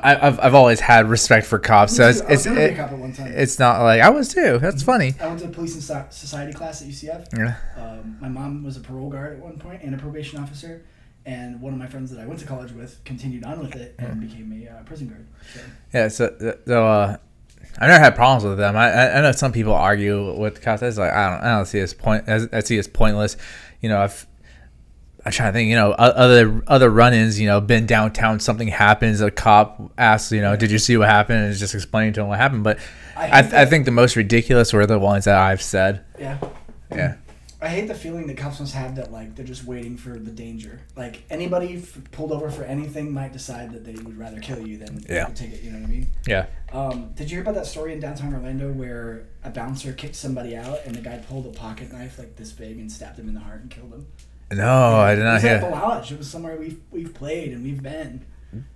The Lodge? Yeah, I'm pretty sure it was at the Lodge. It was either at the Lodge or the place right next to the Lodge. Oh, Jesus. But yeah, this bouncer just like doing their job gets. How long ago was that? Um, Wasn't recent. yeah, it was like 3 or 4 years, maybe even more. Yeah. I'm really bad with time, by the way. I don't know if you do that about me, but I have no concept of like. Yeah. I said hi to my favorite high school teacher, and then it's like, oh shit, like I haven't talked to her in like 10 years. Yeah. And like, well, obviously she probably thinks that I just fucking didn't care. But yeah, you have a teacher that made like a big impact on you.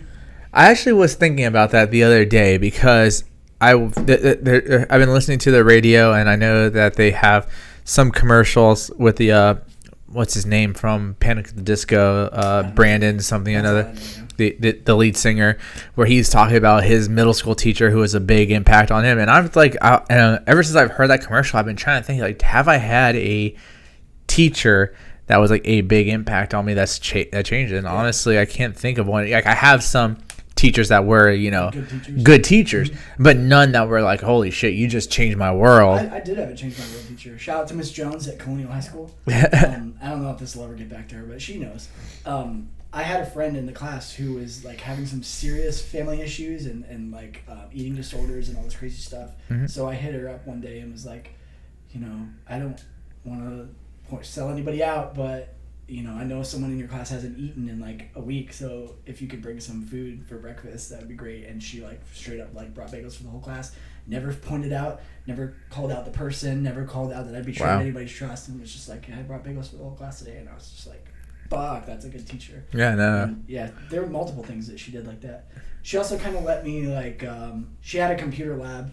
She was one of those teachers that had kind of like a lot of pull with the school because she taught gifted classes, so they had more funding, and she was a coach, so she had, you know, more pull with the school, I guess. So she had her own computer lab, and she would let us skip school events there and like pursue projects. That was where I first learned programming. That was where I first learned 3D modeling. That was where I first learned almost everything. Yeah. I was in TV production too, so I had access to like a lot of the nice computers on campus. So yeah, her and Mr. Davenport in TV production. Yeah. We had Jim Phillips from local radio come into our studio, and like we were the first class that like put everything together and wired it, and we like christened it, and yeah, and I think they have like a Sirius magnet there now, so it was good times. That's pretty good. Yeah, no, I mean, you know, I as some teachers, I have a elementary school teacher from back in California. She was a very good teacher. I had her for 2 years because I think I had her for second grade and then third grade. And you know, there are some teachers that, you know, they just stick in my head because they were just good teachers. Yeah. But again, none of the ones were just like, oh, you know, I got a lot.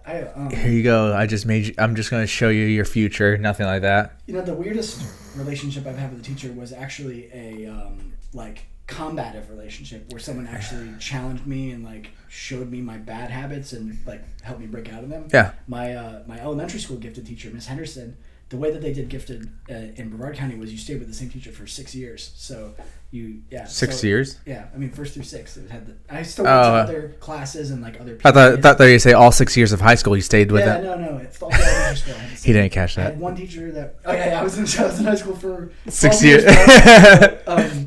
Anyways, yeah, she was always like, we were always fighting, and she was always calling me out for things I didn't do and like getting me in trouble for talking when I wasn't talking, and we, you know, had a really combative relationship. But she taught me a lot, and now I hit her up as like an adult, and she was like, "Hey, do you want to work with the FBI?" And I was like, What? Yeah.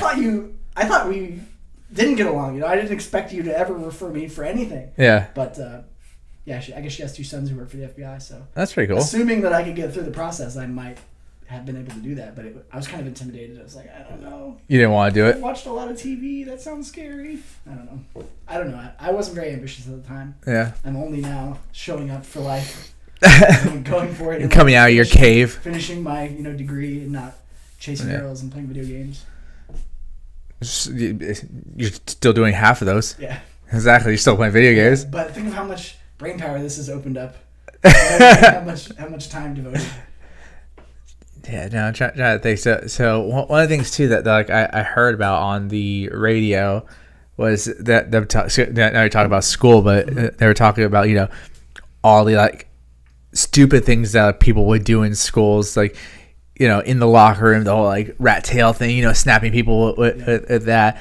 And one of the things that like I remember vividly that like we did. Well, I wouldn't say we. Okay. Is this a confession? No, it's not. It's not really a confession. It's just something stupid that at first I didn't want to say we, but no, it was definitely we. Yeah. Pretty much the group of friends that like I had, we had a plethora of zip ties.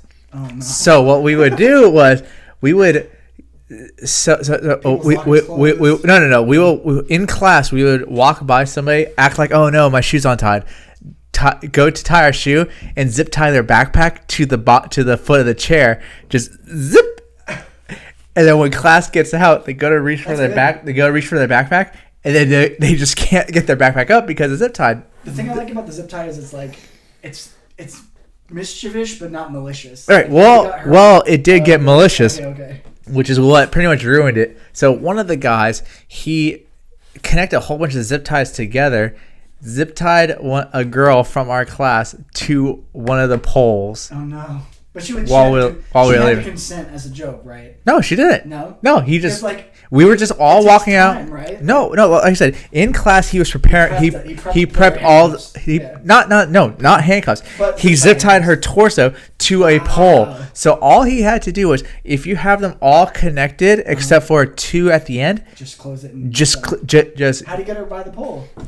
As she was just like chilling out.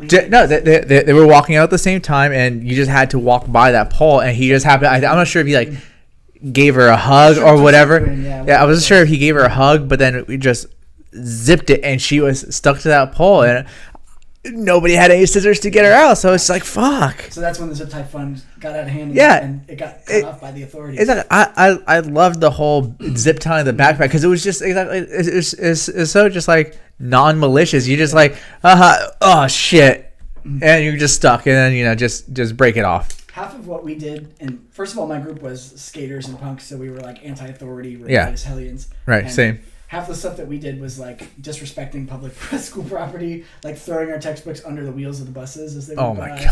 God. One time in first period, my instigators gave me a scavenger hunt of things that I should steal from teachers, and it was like super obscure stuff that nobody ever expected anyone to get, like a Queen off your chest set, like just the most random things, and it was kind of a joke that they gave to me, and they gave me all day to finish it, and I did it in 1 period. I gave it all back. It was just for the novelty of it.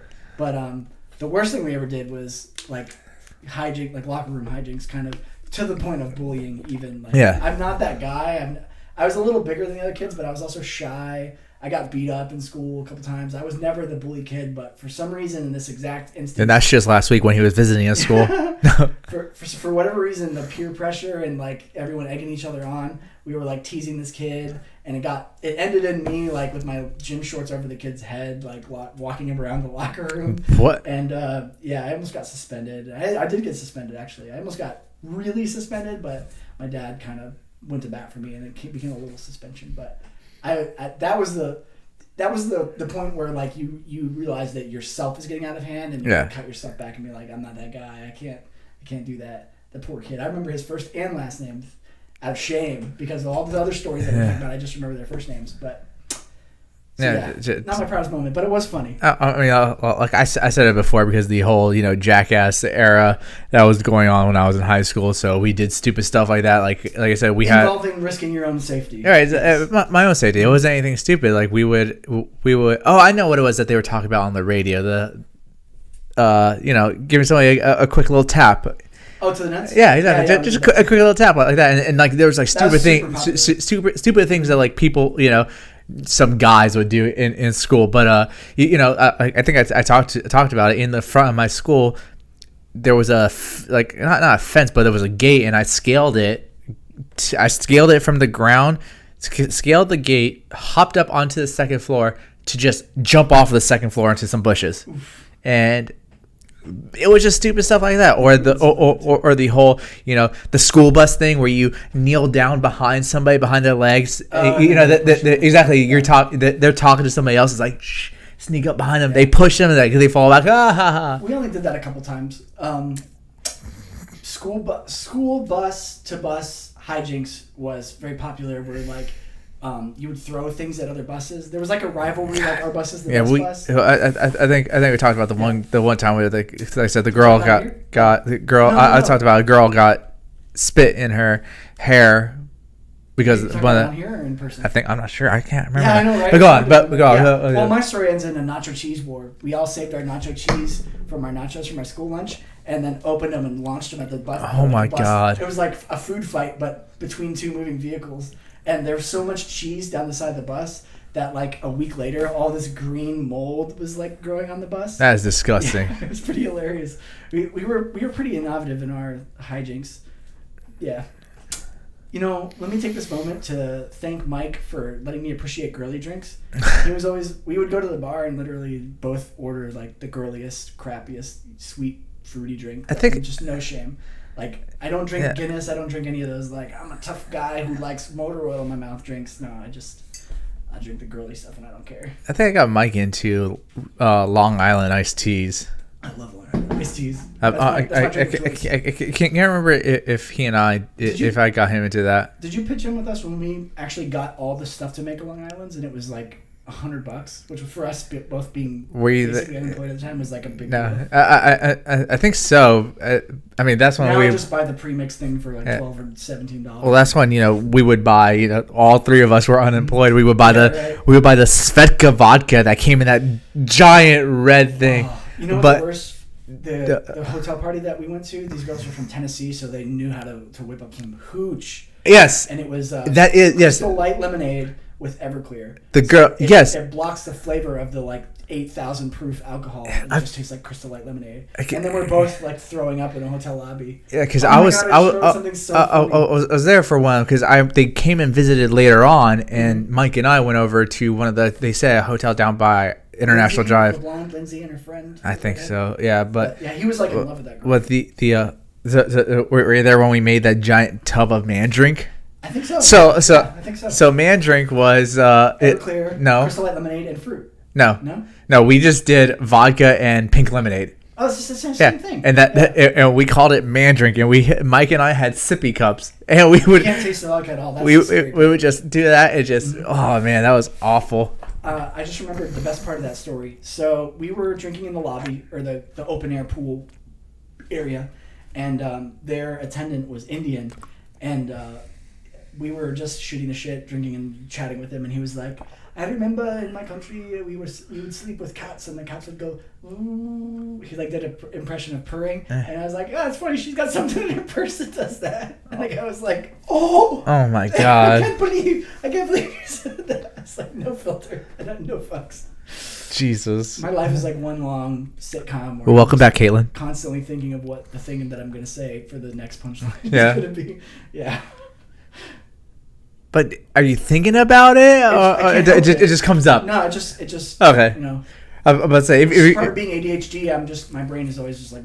Yeah. 24/7. And trying to think like anything else like that, but. So we covered cops, kids.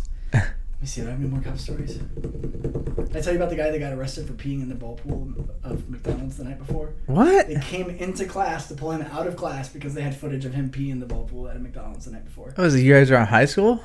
He wasn't like a direct friend, but he was like in the same circle as me. But yeah, one time we were at the movies, and you know how everybody goes to the urinal to pee after the movie? He went to a urinal that someone else was already peeing in and started peeing in their urinal with them and was like, what's up? Oh my god. This guy was a savage, dude. I couldn't believe it. This guy was wild. He actually did that like jackass type stuff on the internet with some success for a while. I was talking about that at work with somebody because in one of the bathrooms at work, there's just a single urinal, and it has a wall that you can't really see. When you walk in, you can't really see if somebody's there. Oh, it's like a thick urinal. So no, what? It's like a thick wall. Sometimes some have a little tiny wall where you could even like. Well, yeah. But it's a full on wall, and the urinal's kind of tucked in. And he was like, "Oh, I was on my cell phone one time just looking down, and I ran into somebody." And I was like, "Well, at that point, you gotta assert your dominance. That's when you. That's when you join them. Like no. You just join them. You know what's funny when you like. You're by yourself at home and you go to take a piss, your dick is out like 6 feet before the toilet. So what if he came around that corner like, oh, Jesus Christ, David. His dick out and he's like, oh, fuck this. There's a guy here. What do I do? You should never do that move in public, by the way. First of all, I don't think people consciously realize they do it. Second of all, I think people consciously realize they shouldn't do it in public. Yeah. I don't know. Bathroom hijinks at the mechanics has taught me all these lessons. I've had fireworks put off on me while I was taking a shit. I've had fire extinguishers sprayed on me while I was taking a shit. They used to, at the auto shop, take first of all, it starts as like a Coke bottle, a 16-ounce Coke bottle or a water bottle, and you put a valve stem into the cap, and you seal it with valve seal, and then you put it to the air hose, and it inflates the plastic to an ungodly size, and then explodes, and it's super fucking loud. Yeah. But we took it to the next level. We got a Hawaiian punch jug and sealed the cap and put a valve stem in the cap, and it expanded to the size of like a beer keg before it exploded because the plastic is so thick it can stretch. Right. And it literally put off car alarms across 6-lane streets, like in every direction. Like it sounded like the shuttle came in. Like people called the cops and they're like, "What the fuck is going on over there?" Yeah. Well, I made not really a bomb, an explosive, but exactly. It was a science project.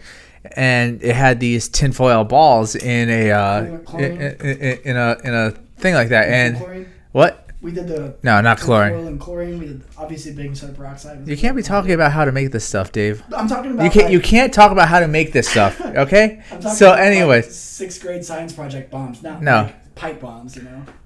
So it had tinfoil balls in it, and I tossed it and I let it go, and I was like, oh, it didn't do anything. And then I walked inside, and oh man, and it exploded, and a whole bunch of went into the garage while my dad was in the garage. Pieces of plastic or pieces of chemical? Pieces of the aluminum foil, and they just went flying in, and I was just like, and he got so pissed. Yeah, he's actually shrapnel. Yep. Yeah, essentially shrapnel. Just obviously, I don't think there was enough. To like hurt anyone. Yeah, enough like annoying, like juice to do it, but it's man, like sprayed with gravel or angry bees. Yeah, but it was intense, and yeah, like I said, I got in trouble. I don't know your dad that well, but he seems like someone who could get pissed off, like when you get out of hand like that. Oh yeah, yeah. If things get out of hand like that, then yeah. My parents were very permissive, but my dad had that switch where he could go like caveman, like rah, rah, rah, rah, like Homer Simpson. Rah, Yeah. rah, rah, rah. But it was so funny that like people didn't like respect when he did it because it seemed like he was doing a bit or something. You know? Yeah. There's a book title. It's like the Wrath of a Patient Man or something like that. It's like the real danger is when someone you go over the line with someone who's like normally in control and respectable. It's like, don't make me flip that switch. I had something in my mind just now that My buddy I from wanna talk Alabama was about. like, I'm a real sunny guy, but I'll cloud up and rain on you real fast. What? I'm A a real really sunny sunny- guy, but I'll cloud up and rain on you real fast. It's like, all right. He loves those isms, those like Southern isms. Yeah. Yeah. So one time, this guy went to church and there was a gold phone there on the table, and he was like, "What's the phone do?" And he's like, "It's a phone to God, direct line." And he's like, "It's $100 a minute." And then he went to another church and they said the same thing, $100 a minute. And then he went to church in Alabama and the guy said, "It's 25 cents a minute." And he said, "How come the phone's so expensive everywhere else?" He said, "It's a local call." Oh my god. It's full of those, man. It's good times. I'm drawing a blank now because it literally I know, just I'm sorry, I ca- didn't expect to be doing like it literally just Southern it dad literally jokes. just came to me and then just went away. It happens. Oh well. So what else, Dave?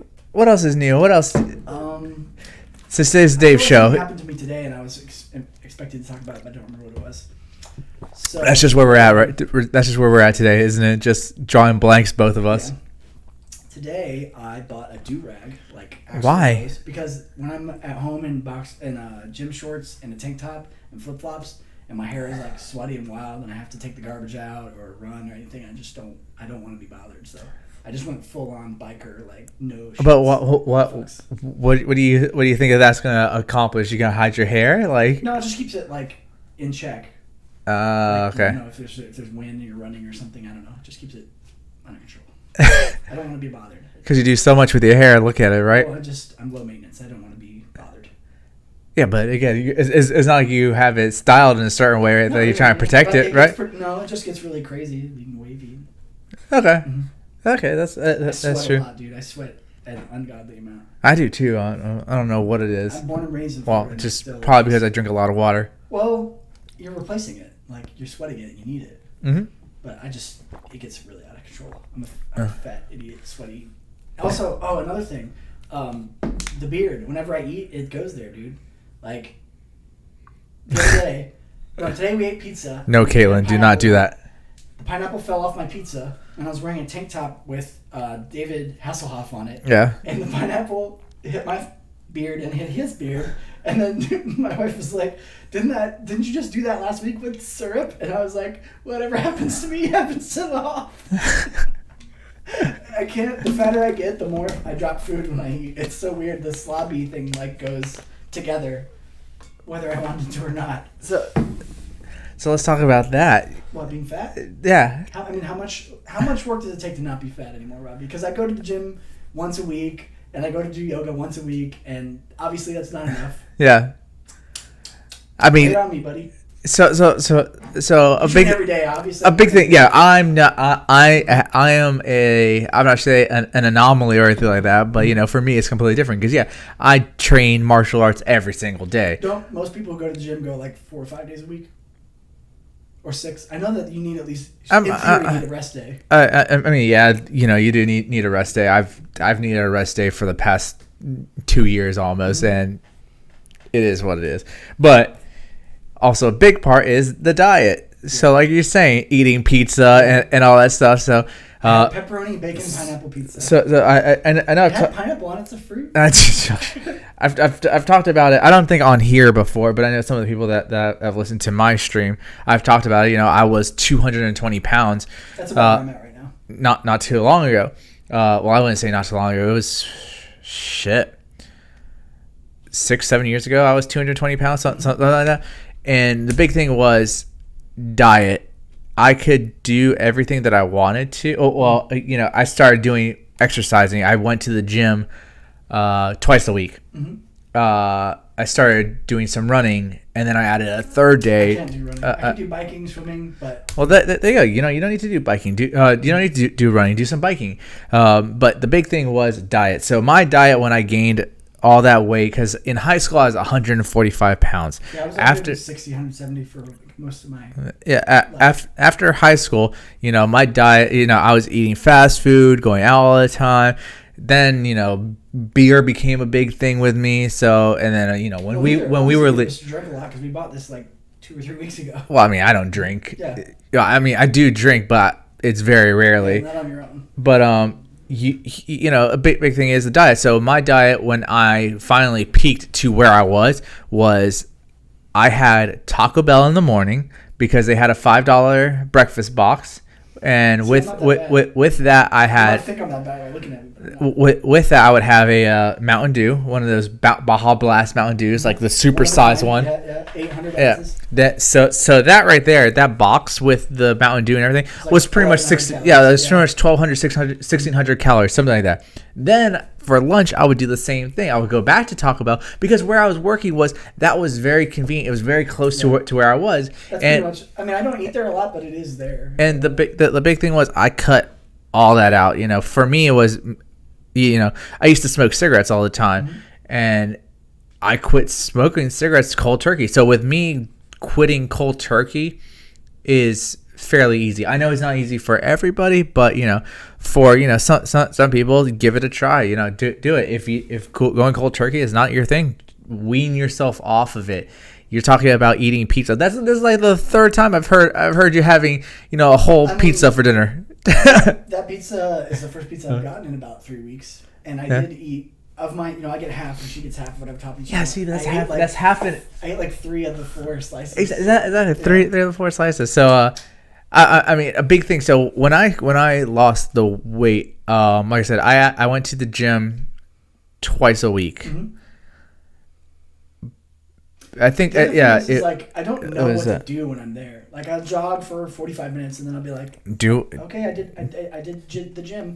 whatever you could go. They have seriously. They just do the machines. The machines Yeah, will work. It's like but how long, how many. but just focus on something. So but starting out, I just cut out all sodas, like any regular soda. I cut that out immediately, and then I started drinking only diet sodas, and then I would drink 2 of I don't them. really drink soda. I'll drink 2 of them a day, at I max. don't eat desserts either. I think it's just like large portions of rich foods. Like Yeah. we do HelloFresh or whatever the box delivery companies are, and there's always like sauces and like really. But fatty even crusts and no, stuff, the like the breading. Hello Fresh is fine, but then also you're off. You My have breakfast is probably bad. It's like sugary cereal. exactly. So you're having the Hello Fresh about At night, I only once eat for dinner. Fruit and yogurt is all I eat after like 9 o'clock Okay. if I get hungry. Yeah, but that's also on top of the dinner you just ate, Yeah, the yeah. pizza and all that stuff, And I right? know what you eat late at night is like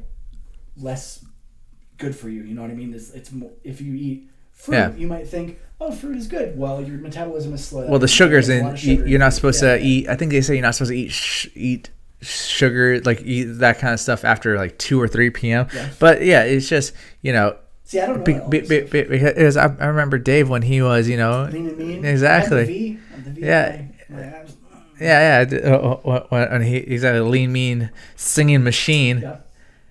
So You know what's funny? Like at every point in my life, I feel like I'm fatter than I'd like to be. Like, in 6th grade, I was like, I'm fatter than I'd like to be. In 12th grade, I was like, I'm fatter than I'd like to be. When I was in shape, like 21, 24, I was like, I'm fatter than I'd like to be. And now I look back at all those places and I'm like, I wish I was like that. yeah, and now for me, it's just like I have regular fights that I have to stay in a weight class. Mm-hmm. So I try to now I have a fight in October. So I have 2 in October actually. So I'm trying to like maintain where I need to stay at, but even then, It's a nice motivator. It's very measured. There's numbers that you need to meet, and there's dates. yeah, that you need to- exactly. Because I mean, I could go up a weight class, but what's the point of that? Because I'll be at the bottom of the weight class, so I need to stay at the top of my current weight class and just My real do rock that. bottom that I'm hitting right now started because of my stomach surgery. I had like a hernia come out of my belly button, and then the recovery was so long and so painful that I couldn't stand any running or bouncing Yeah. or even yoga that we were doing at the time, I couldn't do anymore because like stretching it felt painful and weird. Yeah. And now I'm only just now getting over the point, like 6 months later, where it doesn't feel like it has to be favored all the time. Yeah. But even so, if I were to jog or run, it would start to feel really like good. Oh, yeah, again, you don't need to do. So when I started working out, it was with a personal trainer. Well, it was a personal trainer, but it was like a group kind of personal trainer Gotcha. kind of thing. And we would just do a whole bunch of free weight stuff. We would just do a whole bunch of, lunges, squats, curls, and it was an all over. This is the Dave exercise hour. Yeah, let's have it. I need it. I need the push. I'm pushing some things in life. I'm not pushing at all on that where I should be. But it's just it's just so like you. I had the moment that I was like, holy shit, because I saw a picture of myself. And same thing with my dad. My dad, I thought, judging by the picture, I thought you were more than 220. Like, wow. Just everybody wears it differently. Jesus. For me, like the rest of me is normal, but my belly's big as fuck. So like 220 for me looks. Yeah, but it's just like my face looked round and like I saw the belly and stuff like that. Even my pants not fitting me and stuff like that. I was like, I don't care. That's Especially fine. since you were wearing skinny jeans at the time. That's a real killer. Right, exactly. But now I have one pair of skinny jeans from back then when we used to live together and stuff, and I can fit back into them. So I feel like, yes, I'm back to where I want to be. That's my wedding dress. Yeah, exactly, pretty much.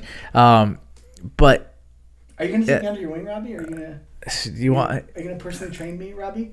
I mean, I can't personally train you. I exactly on top of all my. I can't believe your schedule right now. So somebody asked me at my dojo the other day. I was like, yeah, I do Muay Thai, Jiu Jitsu, Kyokushin, and they're like, how do you find time to do anything? And my answer was yes.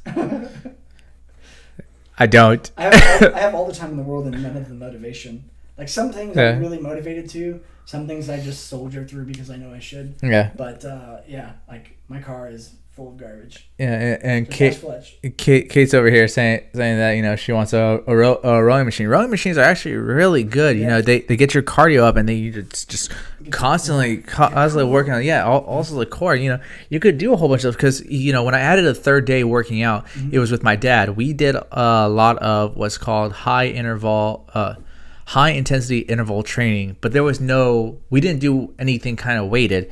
It was all just body weight. Yeah. Squats, push-ups, exactly. Pull-ups, lunges. We had medicine balls, so they were like a little bit of weight, but there's five.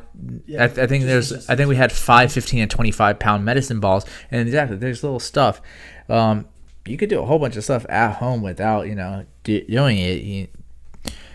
You could do the whole One Punch Man workout. I don't know if you never watched One Punch. I'm vaguely familiar, but I don't know what. So the One Punch Man, the whole joke was that he got so strong because he did 100 push-ups, 100 sit-ups, 100 squats, and I've seen people do this, like One Punch Man and a 10K run every day. Mm-hmm.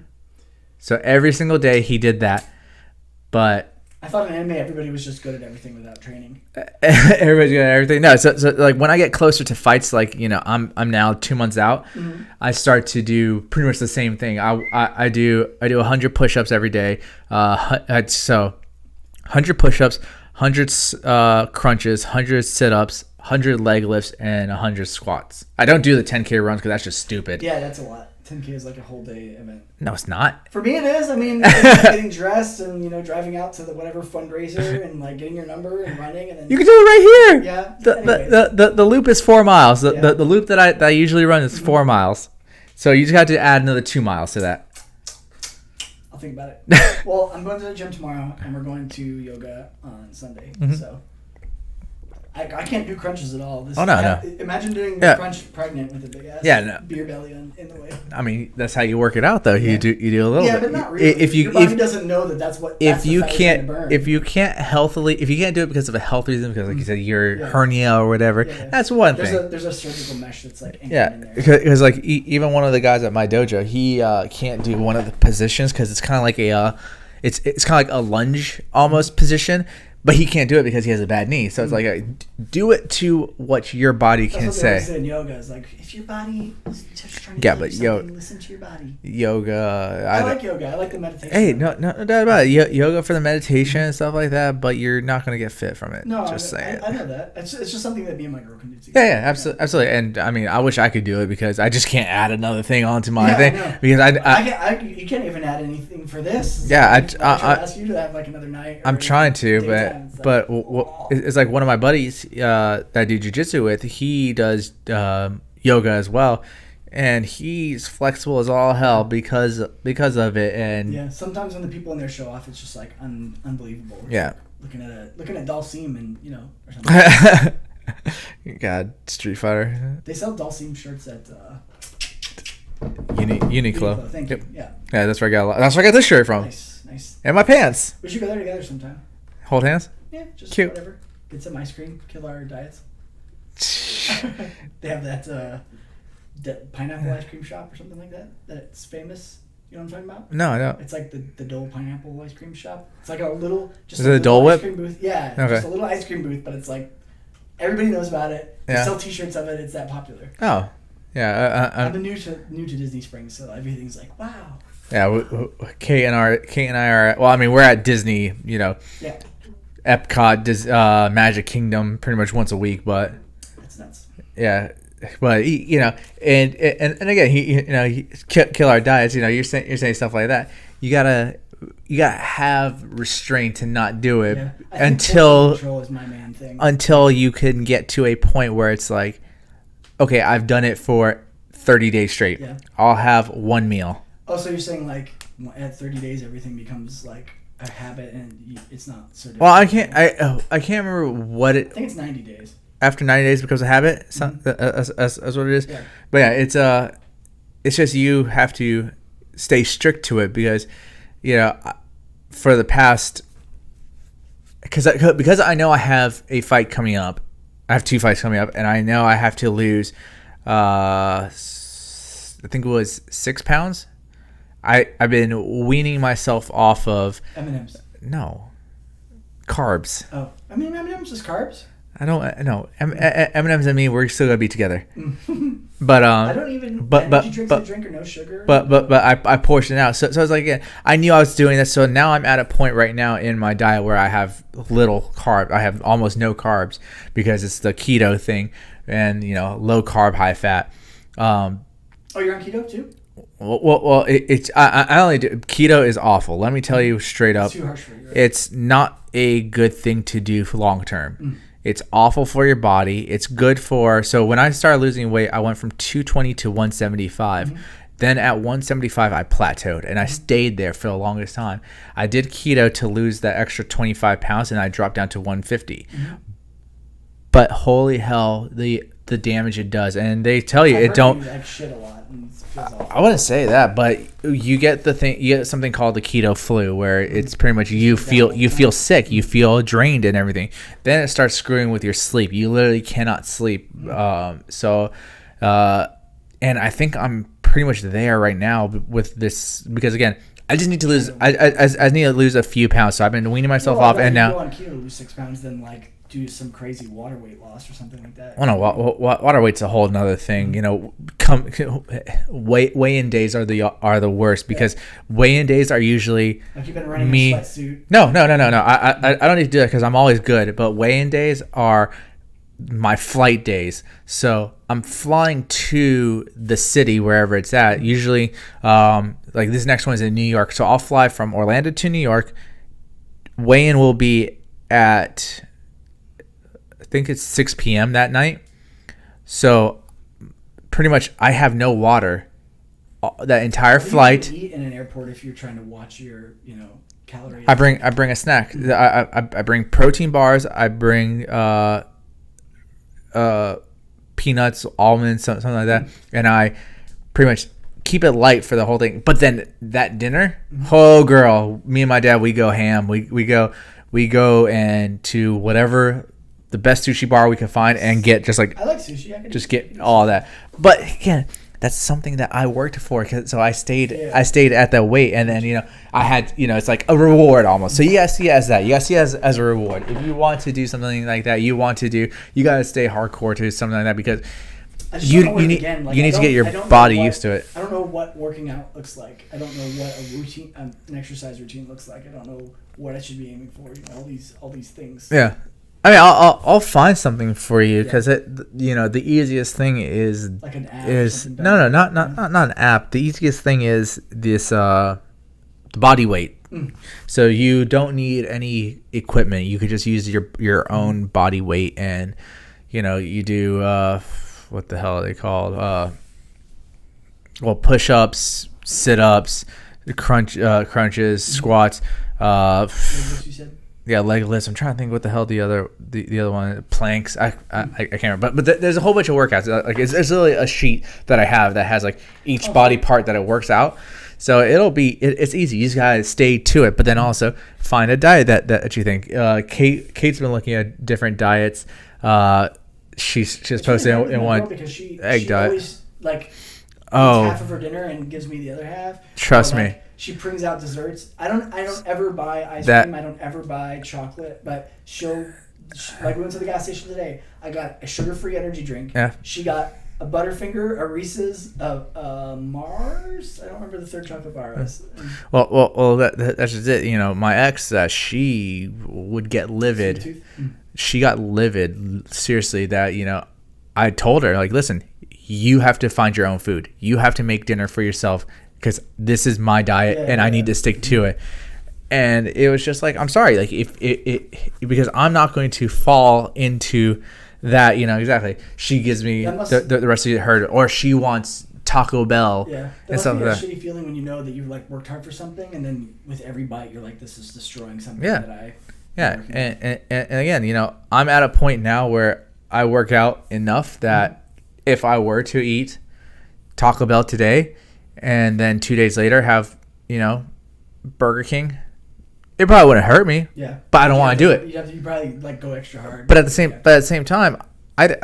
I don't eat a lot of that stuff. I really don't. Yeah, I don't crave it. I don't really want it. Kate and I, like I said, we go every weekend to Disney, and some of the stuff there, that's not. I mean, Oh yeah. You have to eat on. let me say, not some of the stuff, all the stuff there, a majority of the stuff there, 90% of the stuff there is turkey leg. is crap. Well, even the turkey leg's fine, because it's just It's meat. actually emu, I think. I don't care. I'll eat it. It's the same deal. Tell me it's elephant. I don't care. It's delicious. I think emu is actually better for you than turkey, But- I'm not sure. But like I'll have sometimes a salad. But we just went over to the new Star Wars Galaxy's Edge. How was that? It was pretty good. Not a whole lot going on I've there. seen Also, pictures of the Falcon. That's all I know. But they had a wrap that was pretty much in pita, and it was I don't know, there was a sauce. Could you There's make a this sauce. in a lettuce leaf for me, please? There was sausage and a whole bunch of stuff I like eat a lot that, of bread, yeah. and I'm just like, That's okay, probably- take it. That's probably what Well, yeah, and exactly, carbs, and that's the big thing. That's the big problem with some people. I have a buddy who's vegetarian. And he was like complaining. He's a heftier dude, and he was talking to one of the guys that we train with. And he's like, "Oh, I'm vegetarian though. Why is I'm not losing any weight?" He's like, "Well, what do you have?" And he's like, "Well, I have rice." He's like, "Well, you have rice with every meal?" "Yeah, man, every meal. Have to have rice." And it's just like, wife that's also the thing. thinks rice is healthy. Yeah. Like it's just white rice. I'm like, no. Yeah, it's not bad, but it's just the carbs. But it's also empty carbs. There's really nothing else of like nutritional. Don't value. tell me it's empty carbs. Rice is delicious. Yeah, I have my sushi rice Yeah, that I make stuff with. It's delicious. you make me think of all the bread I eat. Now I've identified. Exactly. Like, I don't eat Taco Bell. I don't drink soda. Ooh, but bread though. Yeah. Pizza. Yeah, pizza. I don't eat a lot of pizza, but anyways. Yeah. So like, again, it's not. You just have to. Like I said, you just have to find a routine and just stick to it, no matter how tough it is. Because every single day that I started, I was like, I just want to give up. But then you see, I started losing. Watch a podcast video from 6 months ago and be like, wow. Exactly. We will do that. We'll have another episode. You'll go back and be like, holy shit! Wow, this is a big difference. All right, Randy, I'm feeling it. The desire is growing. Yeah, and that's the thing. You just have to stick to it. because when I started running, when I was doing 5Ks regularly, I hated it. I did not want to keep running, you know, and every single day I dreaded it. That runner's wall. I dreaded it. I did not want to run. I would wake up in the morning or I would go after work, and I did not want to do it. But I still did it because I wanted to improve my time. Now I'm running 7-minute miles. 7 That's minute. good, right? Yeah. Isn't 8 like considered good, and then anything less than that is like really good? Yeah, just some people are just ridiculously fast, but you know, I could run a you know, before I would run a 5K in like 45 minutes. Then when I broke 40 minutes, then when I broke 30 minutes, I'm like, holy crap. And then when I got 28 minutes, my mind was blown. I was like, how did I get almost half the speed? Yeah, how did that happen? And you know, it's or half the time, twice the speed. It's just have to continue on and just have to stick to it, and you'll see the I like this. benefit. I like you coming down on me and being like, you could do better, and I'm like, I know. I've always been. I'm not saying you could do better. Well, I think I've always been more externally motivated than internally motivated. Yeah. So if you are putting this pressure on me, that's like peer pressure. Results. You could be doing this. I'm like, now I'm held accountable for it. Now I have to do it. I mean, each person is, you know, there's a whole depend-a-buddy kind of things. You know, you have your fault. There's bad stuff too. Like some people have that bad friend that gets them to like. Oh, absolutely. Drink too much. And I had a whole bunch of those people that they're like, oh, we're going out. I'm like, sure, I'll join, but I'm not going to be drinking. Or I'll have one. You know, when I cut down my drinking, because again, beer was a big thing. Again, that's empty calories right there. This is the last beer I bought. Yeah, that's a lot of, you know, beer, and also I'll be like, oh well, I'll have one rum and diet, and that's it. Mm-hmm. And they're like, oh well, you're not gonna drink more? I'm like, no, I can't. But you know, oh, you're a little bitch, blah blah blah. It's like, no man, I'm just trying to stick to this. So you just have to. I bet working out hungover is a real fun thing as well. I've never done it, and I don't want to do it. Yeah, you're already talking about like keto, flu, running, you know, fatigue and hungover together. It's just like, kill me, please. I'm trying to think, you know, that you know, after some of the fights, we'll go out and drink, or sometimes, but man, after my fights, I am just way too tired. I can imagine. There was one time, I think it was my first jiu-jitsu fight, I was so hype. I was like, yeah, we're all gonna go downtown, we're all gonna go crash. I came home, took a shower, laid in my bed, and then I woke. This was like 6 p.m. I laid down in my bed. I woke up at 3 a.m. I was like, oh fuck, yeah. I just missed it. But you also, when you wake up at 3 a.m., you're like, I guess I'm awake now. Shit. Yeah. Yeah, I'm gonna hold you responsible. Let's do it. 30-day fitness challenge. 30 days. I mean, we'll start with 30. Okay. Yeah, and I mean that's just it. You know, you just have to text me like what my goal is for the day. I'll hit you up with a KK and we'll move on. Nope. I was ready to piss you off the other day because I teased. You said something to me about like, I'm not that creative, and then you title our video something really creative, and I was like, I really like your title, Mr. Not Creative. But then I was like, does he think is he taking this literally? Does he think I'm calling him not creative? He hasn't texted me that. Oh no! You texted me just before that, KK, and then you texted me that, and I was just like, nope, I'm not texting Dave back. I'm not giving him the benefit. That's good. KK, JK. Yeah. JK about the KK. Yeah, so I was like, nope, not gonna give him. I'm just going to ignore him until next time we talk. I can take it. Yeah. Especially if I bring it on myself purposefully, I can take it. But yeah, I don't know. It's 11 o'clock. Do you think? I'm feeling it. Do you think it's time? All right, guys. Thank you everybody for hanging out. GG. See you guys next week. Good night. Have fun.